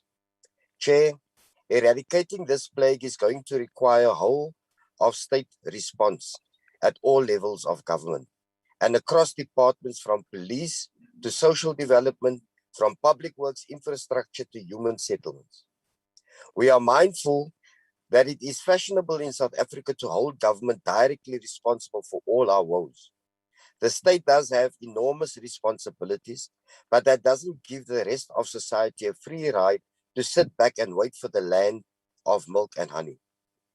That a country of freedom, fairness, and justice that most of us want requires most of our attention. The country's wealth is predominantly in the private hands. The private sector therefore has a huge role to play supporting the state and its citizens emerge from the shadows of division. The non-profit sector, already responsible for so much good work, must step up to the plate and incorporate gender education into organizations' day-to-day activities. Families and communities also have critical roles. The import of these amendments must reverberate through our homes and streets. Our children, particularly our boys, must be taught what lies ahead if they commit violence against women. Those who dare lay hands on a woman are not aliens from Mars.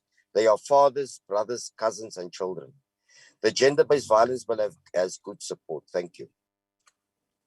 Thank you, Honorable Member. We proceed to the ANC and invite the Honorable Nivo Drachen.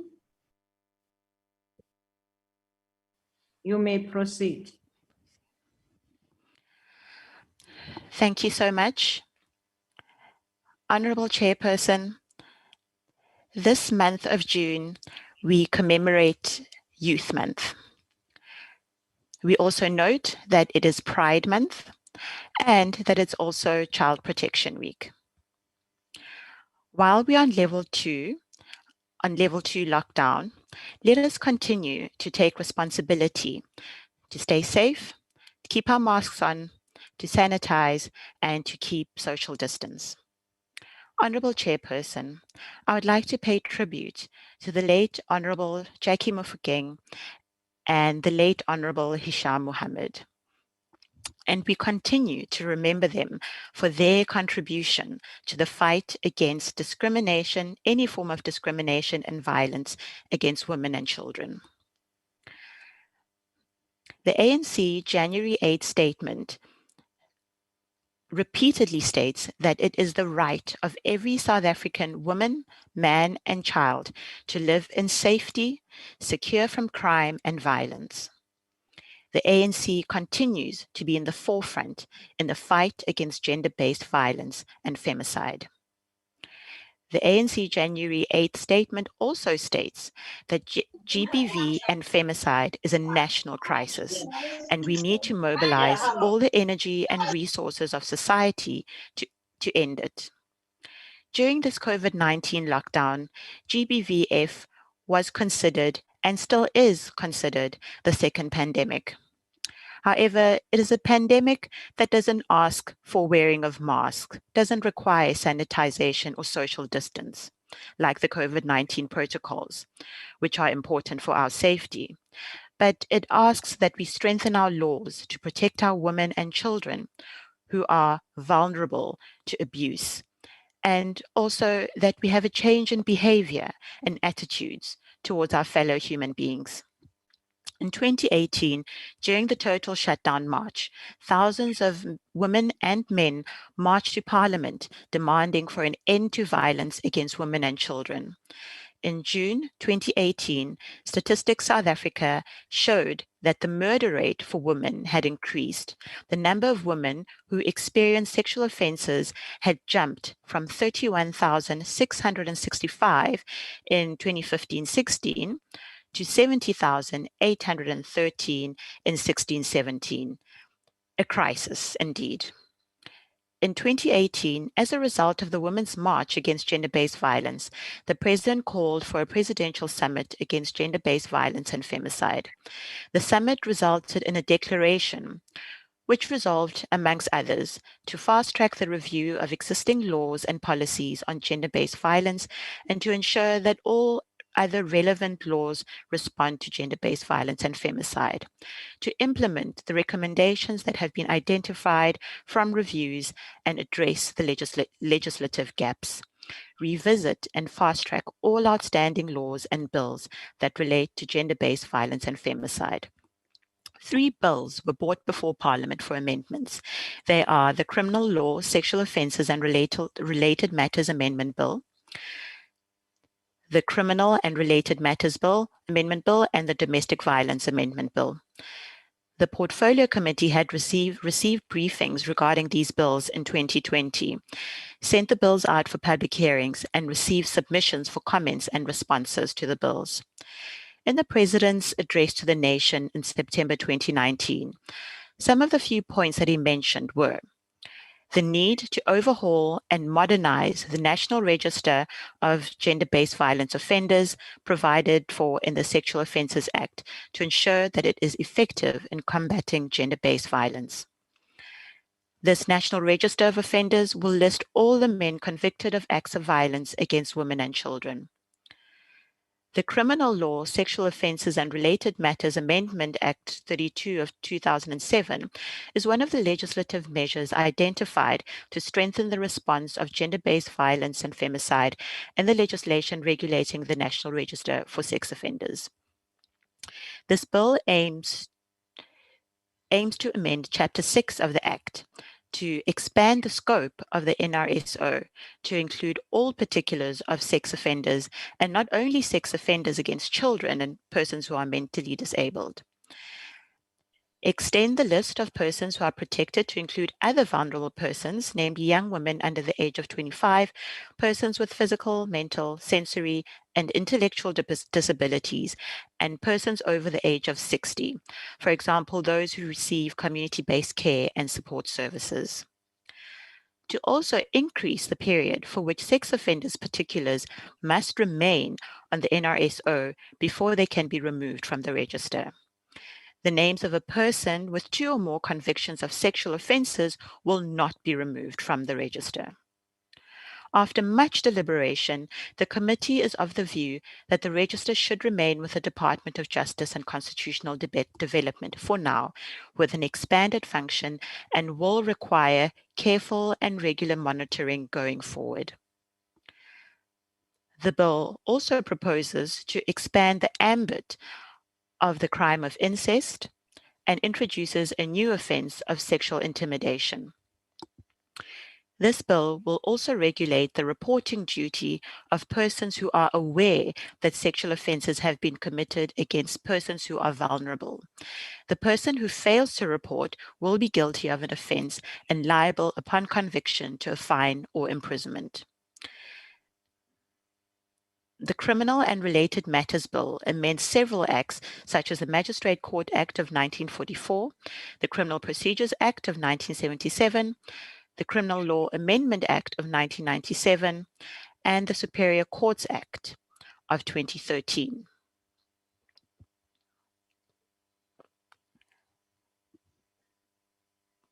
The Criminal and Related Matters Bill addresses the gender-based violence and offences committed against vulnerable persons. It provides additional procedures to reduce secondary victimization of vulnerable persons in court proceedings, where it makes it possible for the complainants to give evidence through an intermediary, and also to provide evidence through audio-visual links. That will be a great help. The bill also discusses the tightening of bail and the minimum sentencing provisions in the context of gender-based violence and femicide. Here, the shortcomings of the bail system were addressed to a degree by the bill in an attempt to provide greater protections to victims and to offer a more victim-centric approach.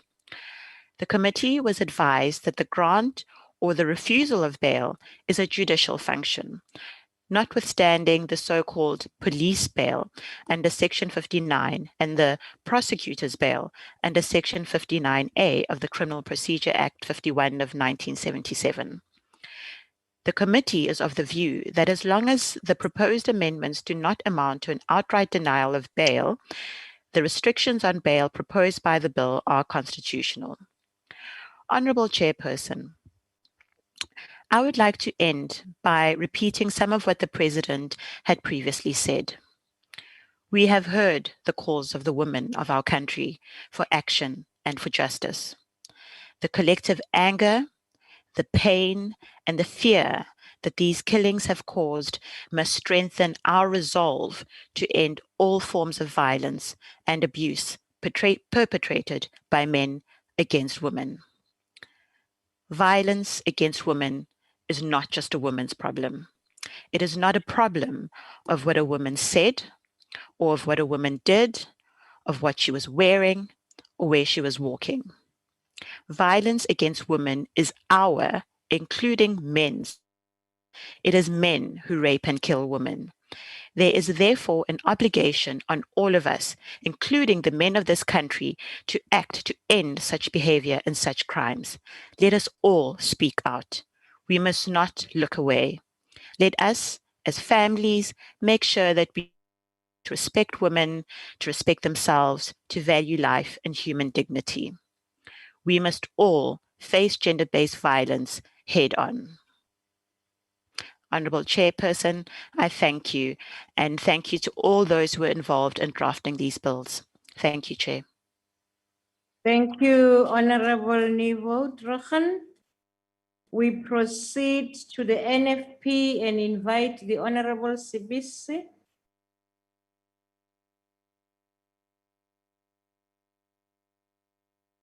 He's not on the platform yet.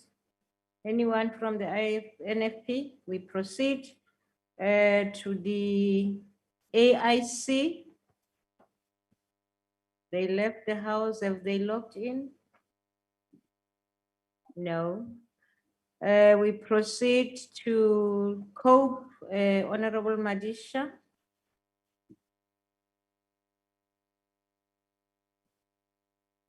Honorable Chair and members, thank you very much. Domestic violence must never be accepted in all forms, whether it is through sexual abuse, physical beatings, manual labor. As some among us may be aware, South Africa falls within the top 10 countries where the most vulnerable are, with intent, of course, caused to suffer and even die as a sequel to the sufferance they go through. It is a known fact that the majority of the people who, on an hourly basis, get subjected to those pains and deaths are women, girl children, and even infants. It is an open secret that in very many known instances, those who go through that torture seldom speak out or even report to the police because of the fear that if they can speak out, they will either lose food or any benefit, however minor that may be. It further has been proven that many people who commit those wrongs are the rich and the powerful in society. They run brothels, they import and export girl children, they are seldom arrested, or if they do get arrested, they move out urgently because they pay those who are supposed to uphold the law. COPE supports the bills and hope there shall be implementation, true implementation, because as Parliament, we shall come up with this, say here are the laws, here are the acts, but then when you go down there, there is no implementation. We hope we shall succeed. We request that we must succeed. Thank you, Chair. Thank you, Mugwani. We now call on the PAC. It's not available. Madam Chairperson, Okay. Proceed, The Honorable. So, the PAC supports the bill, Chair, and thank you very much. thank you, Honorable Nyonso. Al-Jama, Thank you very much, Honorable House Chair. The governing party mandated one of its best to take leadership to deliver these amendments. Advocate Isa Muhammad has left a proud legacy, and these amendments are the cherry on the top. Al-Jama is now in a position to establish an armed response unit to assist abused women, especially the Muslim community, at his parliamentary constituency offices, and we ask the Minister of Police to give his support. We are also looking at throwing our weight behind a tracing unit to find errant husbands. Business must come forward in the Muslim community and put their hands in their pocket to eradicate the abuse of women. Ministers must help support members of parliament to serve its constituency. We hope judges will complement this bill, which now become an act, by introducing a step-aside provision. If a madrasa and Hafiz teacher is charged with sexually abusing or raping a madrasa learner, the religious body he is attached to or that the victim approaches must ask him to step aside and stop teaching or starting a new Hafiz school or a madrasa instead of waiting for the law to take its course. We have many cases such as this, and Muslim women have visited our parliamentary constituency office to claim that the religious body that they are attached to don't have any legal muster. The decision of these religious bodies or victim support groups must have legal muster.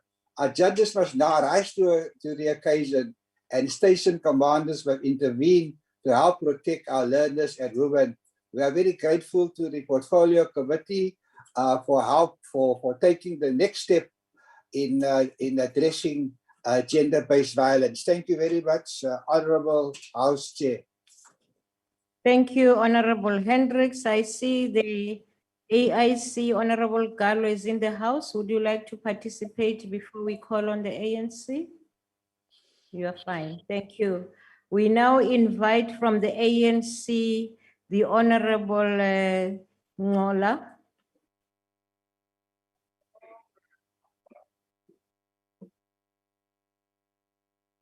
House Chair, members of the executive, members of the House, fellow South Africans, good afternoon. Of all evils for which man has made himself responsible, none is so degrading, so shocking, or so brutal as his abuse of the better half of humanity, the female sex. These are the words of Mahatma Gandhi. As we debate on the three bills which are intended to address the second pandemic, gender-based violence, as the African National Congress, we dedicate three bills to the memorial of our dear comrades, Advocate Yemsham Mohammed and Jacqueline Mofokeng, who served as ANC whips of justice and correctional services. Both comrades Isham and Jacqui Mofokeng served the ANC and the entire nation with diligence and were committed to fight against gender-based violence and to the upliftment of women in society. They contributed meaningfully to the development of these bills in the Portfolio Committee, whether it was advocating for child maintenance through Operation Isondlo, providing legal services, or standing in solidarity with survivors or victims of gender-based violence and their families during court trials. They were at the forefront. They took up the struggle. They understood that gender-based violence does not affect that person only, but it is a societal ill which affects everyone. May their souls rest in the eternal peace. Honorable House Chair, the enactment of the Domestic Violence Act was meant to provide women with the highest form of protection from domestic violence, placing responsibility squarely on the organs of state, particularly the South African Police Services, to ensure that survivors of domestic violence are able to apply for protection orders. With the rise in intimate femicide and many abused women being failed by the system, it was evident that the implementation of the Act was imbued with inefficiencies. To address these gaps and anomalies in the Act, the Domestic Violence Amendment Bill was enacted. Among others, the bill aims to broaden the conduct that is regarded as domestic violence, impose obligation on persons to report domestic violence to appropriate functionaries, extend the powers of members of the South African Police Service and peace officers to arrest persons in connection with domestic violence, further regulate the obtaining of protection orders against domestic violence, and the powers of the court with regard to the welfare of affected children, provide the domestic violence safety monitoring notice that may be issued by the court, and provide for the attendance of witnesses at domestic violence proceedings. The Domestic Violence Amendment Bill will facilitate the obtaining of protection orders against acts of domestic violence electronically. In the age of technology and growing use of cell phones and internet, this move will enable more women and people who are victims of domestic violence to obtain protection orders without having to physically go to the police station day or night. It obliges the Department of Health and Social Development to provide certain services to victims of domestic violence and aligns the processes of the Domestic Violence Act and the Protection from Harassment Act. The bill extends the definition of domestic violence to include abomama nabo abadala abasemakhaya abathi babe ngamaxhoba okuhlukunyezwa ngamalungu efamily namakhaya wabo. Ifuthi inika ngakumbi uxanduva kubami baseMzantsi Afrika khona ukuze bakwazi yokuripota i-domestic violence kuzo zonke indawo ekufanele baseripotwa kuyo. Honorable House Chair, patriarchy remains deeply entrenched within the fabric of our society and continues to serve as a catalyst to breed and legitimize most violations and discrimination against women. It is therefore imperative that we challenge and dismantle patriarchal attitudes. While there has been immense progress in the emancipation of women in South Africa, through legislative and other means since the advent of democracy, women remain disproportionately represented among the country's poorest. The gender gap continues to persist in economic, social, and political spheres. Economic empowerment remains the most important contributing factor to achieving gender equality. Unleashing the entrepreneurial potential of women drives growth through innovation, education, training, and job creation continue to be some of the most effective ways to ensure lasting empowerment. The economic empowerment of women is a prerequisite for reduction of poverty in our country and dismantling of patriarchy. The struggle for gender equality and fighting gender-based violence is not a struggle of women only. Men have an enormous task of fighting patriarchy and gender-based violence. From early childhood development level, boys must be sensitized and taught to respect the rights of women and girls. It is our collective responsibility to change the social constructs of patriarchy. Honorable House Chair, the war against gender-based violence is a societal ill and requires a comprehensive approach. The family and community have an important role to play. Collaboration between the different government departments is essential. The Department of South African Police has been allocated over 1.2 billion on baseline activities related to fighting GBVF. Both proactive and reactive responses to these crimes and the resources of FCS units. 1.142 billion of SCS units, human and resources and other resources. That includes for operational expenses. 30 million on youth, children, and vulnerable groups, including awareness campaigns. An additional amount of 100 million was allocated to provinces for prioritization of gender-based violence response and training of FCS units. To capacitate the SAPS members to deal with GBV, 1,763 members across all provinces were trained on GBVF-related courses during 2020-2021 financial year. The issue of DNA is critical for evidence in the court process, mindful of the challenges in the forensic science laboratories.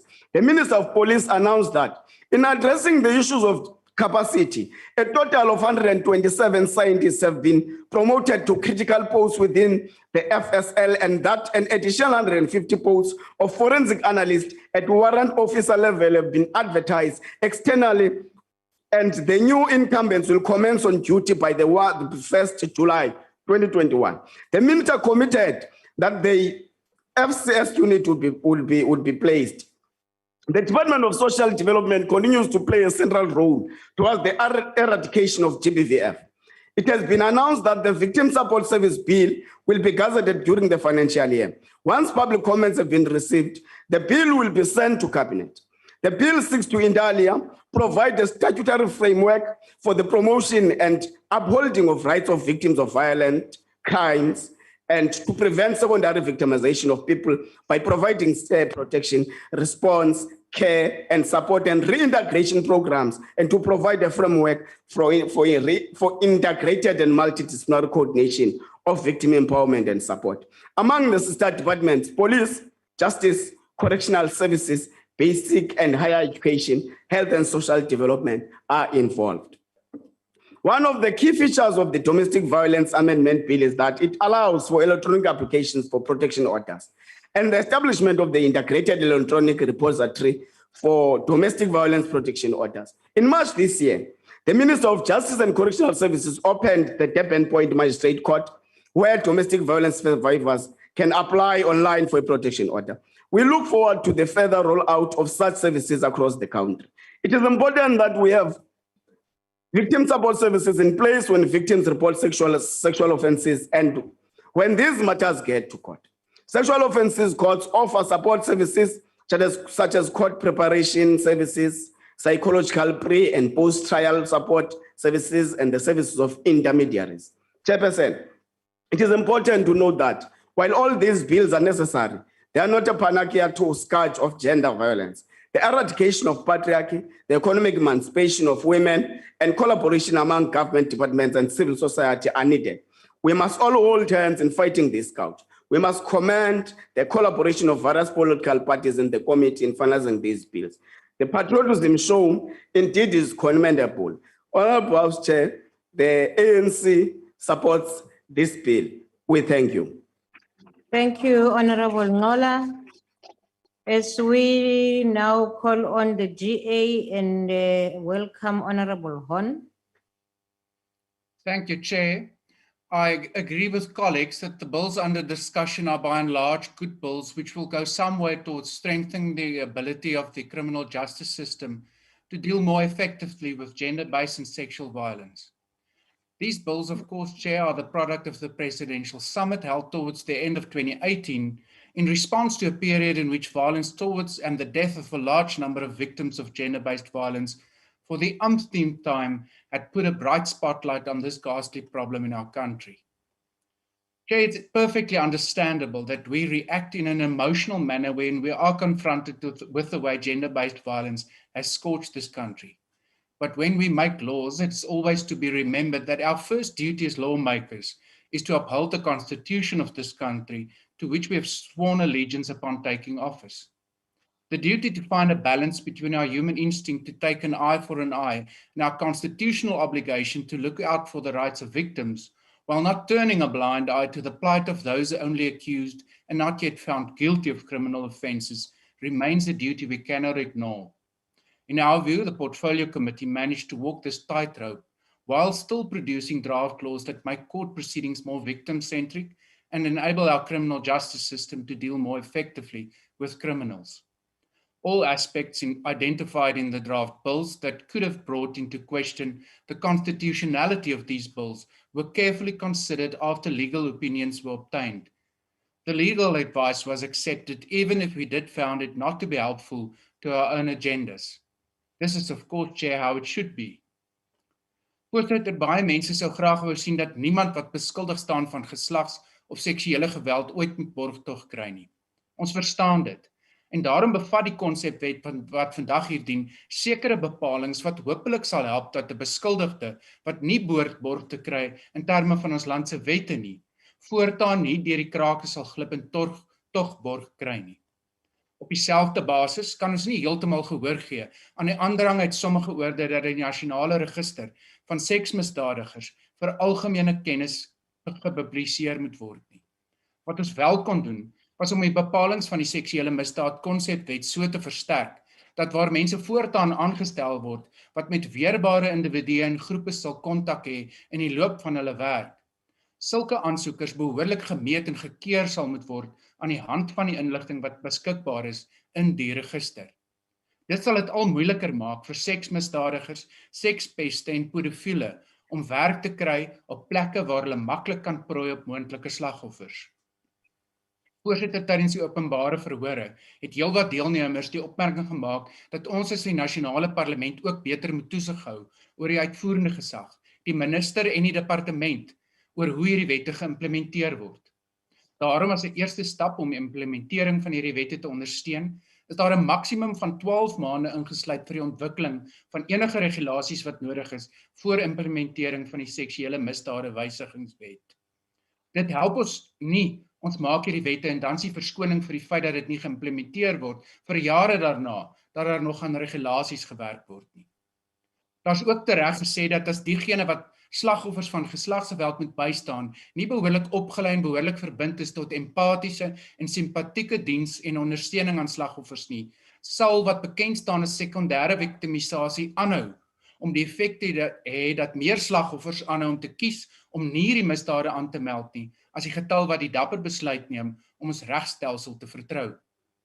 Dit is waar, en daarom, collega's, is dit almal van ons se werk, om nie weg te kyk of ons doof te hou, wanneer diegene wat afgesit of afgeraai, of in die steek gelaat word, wanneer hulle strafregtelike klagtes wil indien teen verkragters, vroueslaanders, kindermishandelaars en die wat ou mense mishandel nie.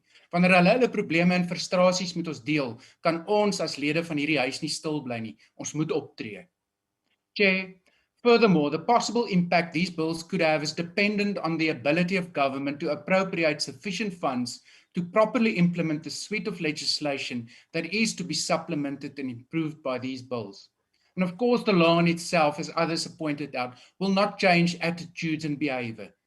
The deterring effect which harsher sanctions has on their behavior and attitude is unfortunately very limited. What we ultimately desperately need in this country is for real and positive change in societal beliefs, norms, and moral standards.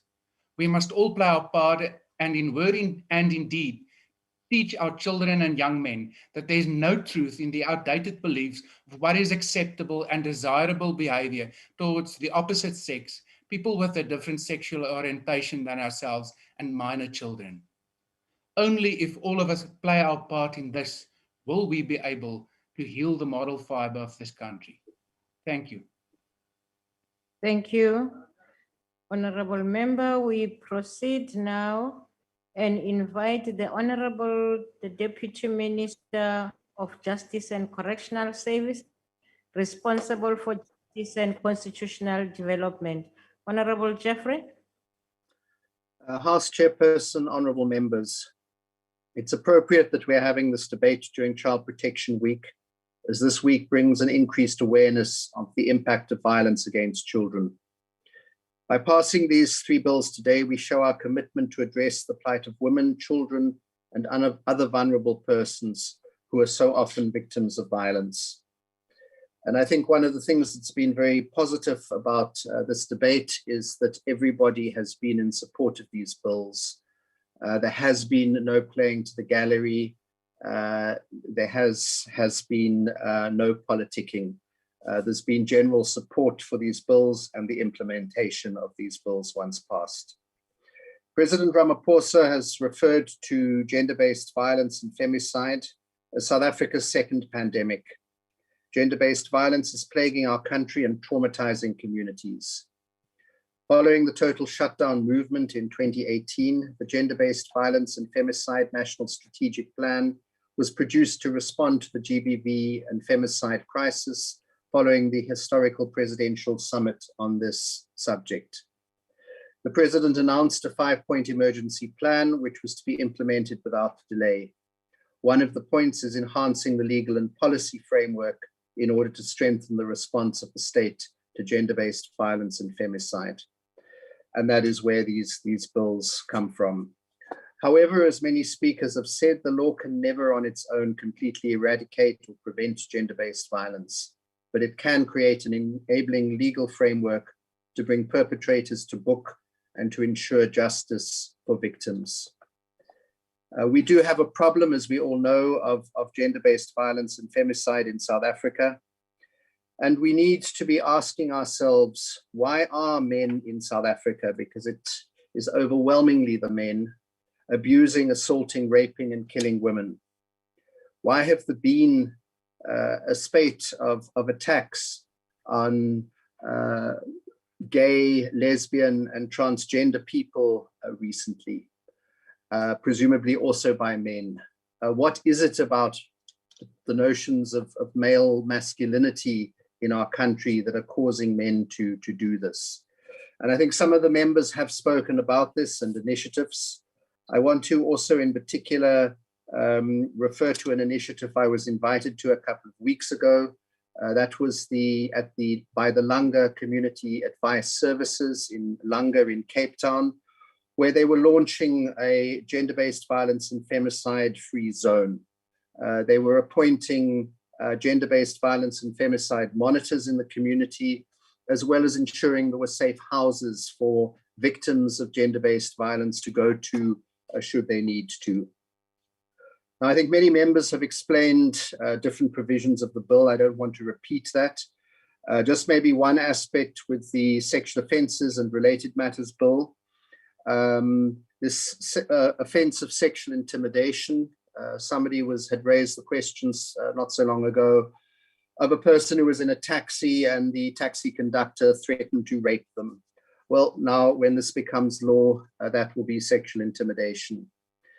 The issue of which hasn't really been raised in this debate, and it's a good thing, but it's been debated out by the public, is the issue of making the National Register of Sex Offenders public. And the committee has opted not to do that. And I do believe that is the correct thing. It is not an issue of protecting the perpetrators of sexual offences. It's due to other factors. So, for example, not all sex offenders' names are in the public domain.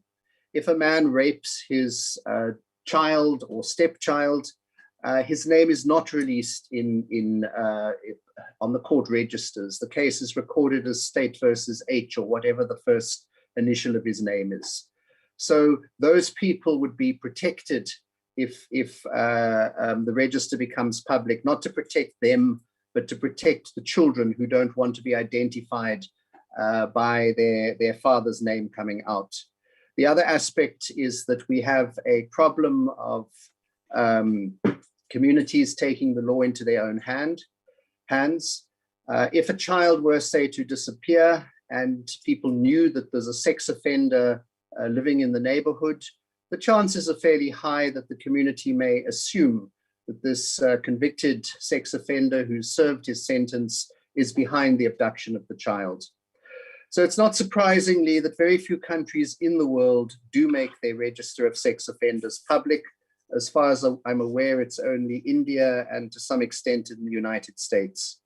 So that's an important issue. It's been debated quite a bit by talk show hosts. So I thought I needed to speak to it. I think it's very important that nobody in this House has actually called for that. As others have said, the Criminal and Related Matters Amendment Bill deals with general inadequacies in the law. We have had problems where a person who has a protection order against them will beat up his partner, and the court won't know that she got a protection order against him. And there's now police bail and prosecutorial bail for these cases has been done away with, as well as the fact that if the person doesn't, the person has to disclose if there's a protection order, and if they don't, they can forfeit their bail at a later point.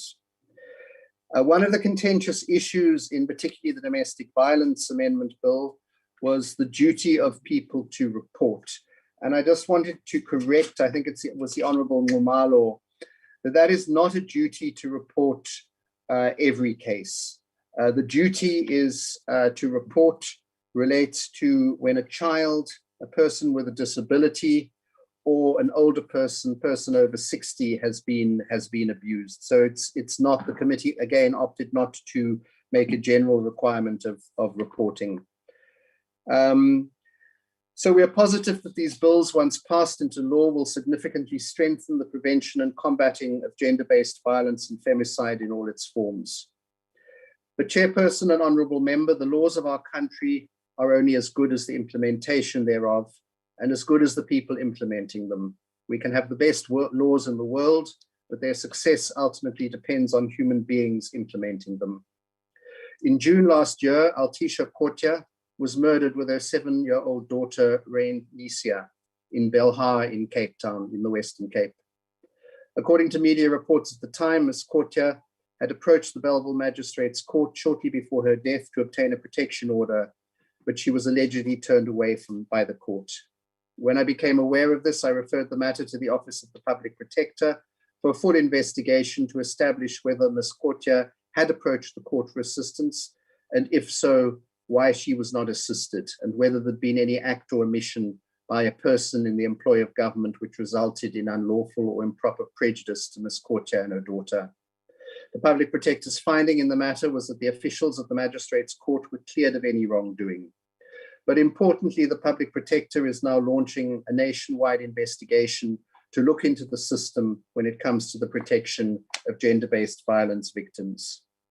We welcome this investigation as any and every initiative or measure to add greater protections to victims of gender-based violence and femicide is supported. We must ensure that public servants who work at the coalface in our courts, in our police stations, in our hospitals and shelters always serve the public well, and that the systems are continuously improved.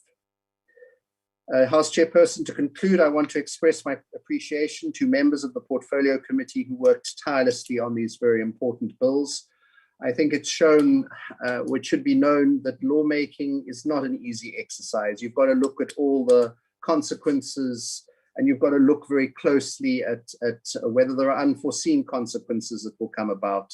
And that is what the Portfolio Committee did. I also want to add my voice in remembering the Honourable Hisham Mohammed and the Honourable Jackie Mofokeng, who were both the ANC whips on the Justice Committee and very committed to the passing of these bills before they passed away.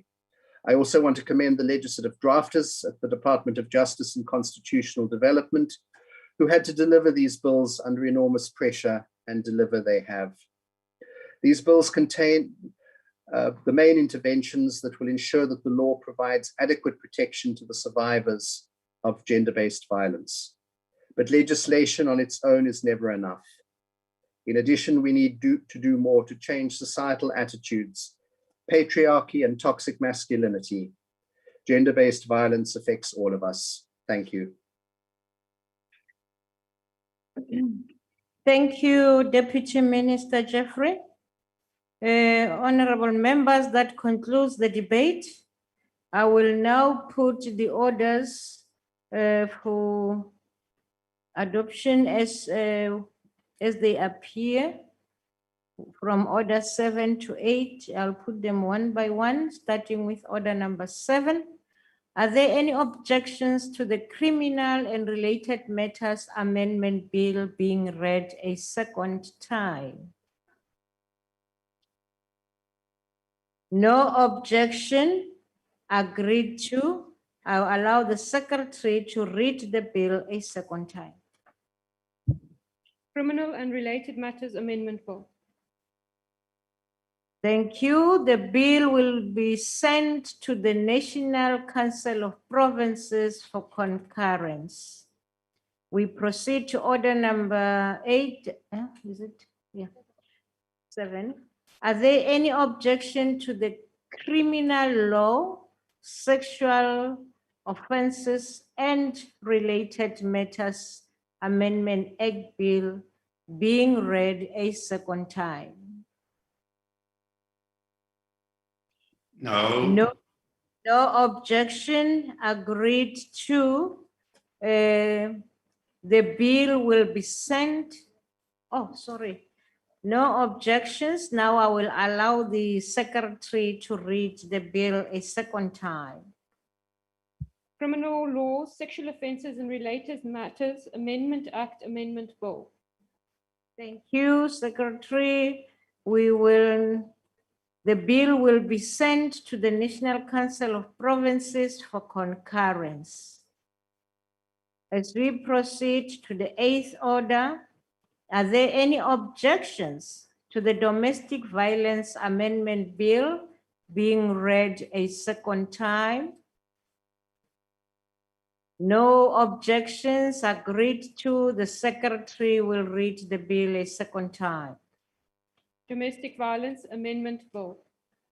Thank you very much. The bill will be sent to the National Council of Provinces for concurrence. Thank you, Portfolio Committee on Justice and your ministers in the cluster. Thank you.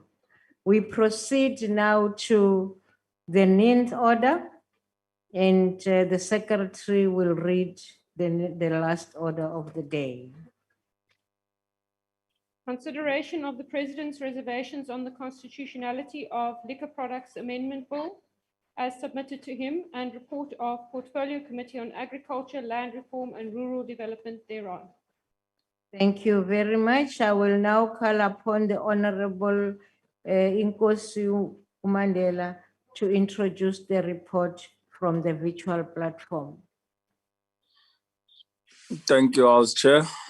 Good afternoon, House Chair, honorable members, members of the media, ladies and gentlemen. Our Constitution makes provision for the recognition of the institution, role, and status of traditional leadership in accordance with customary law and subject to the supremacy of the Constitution.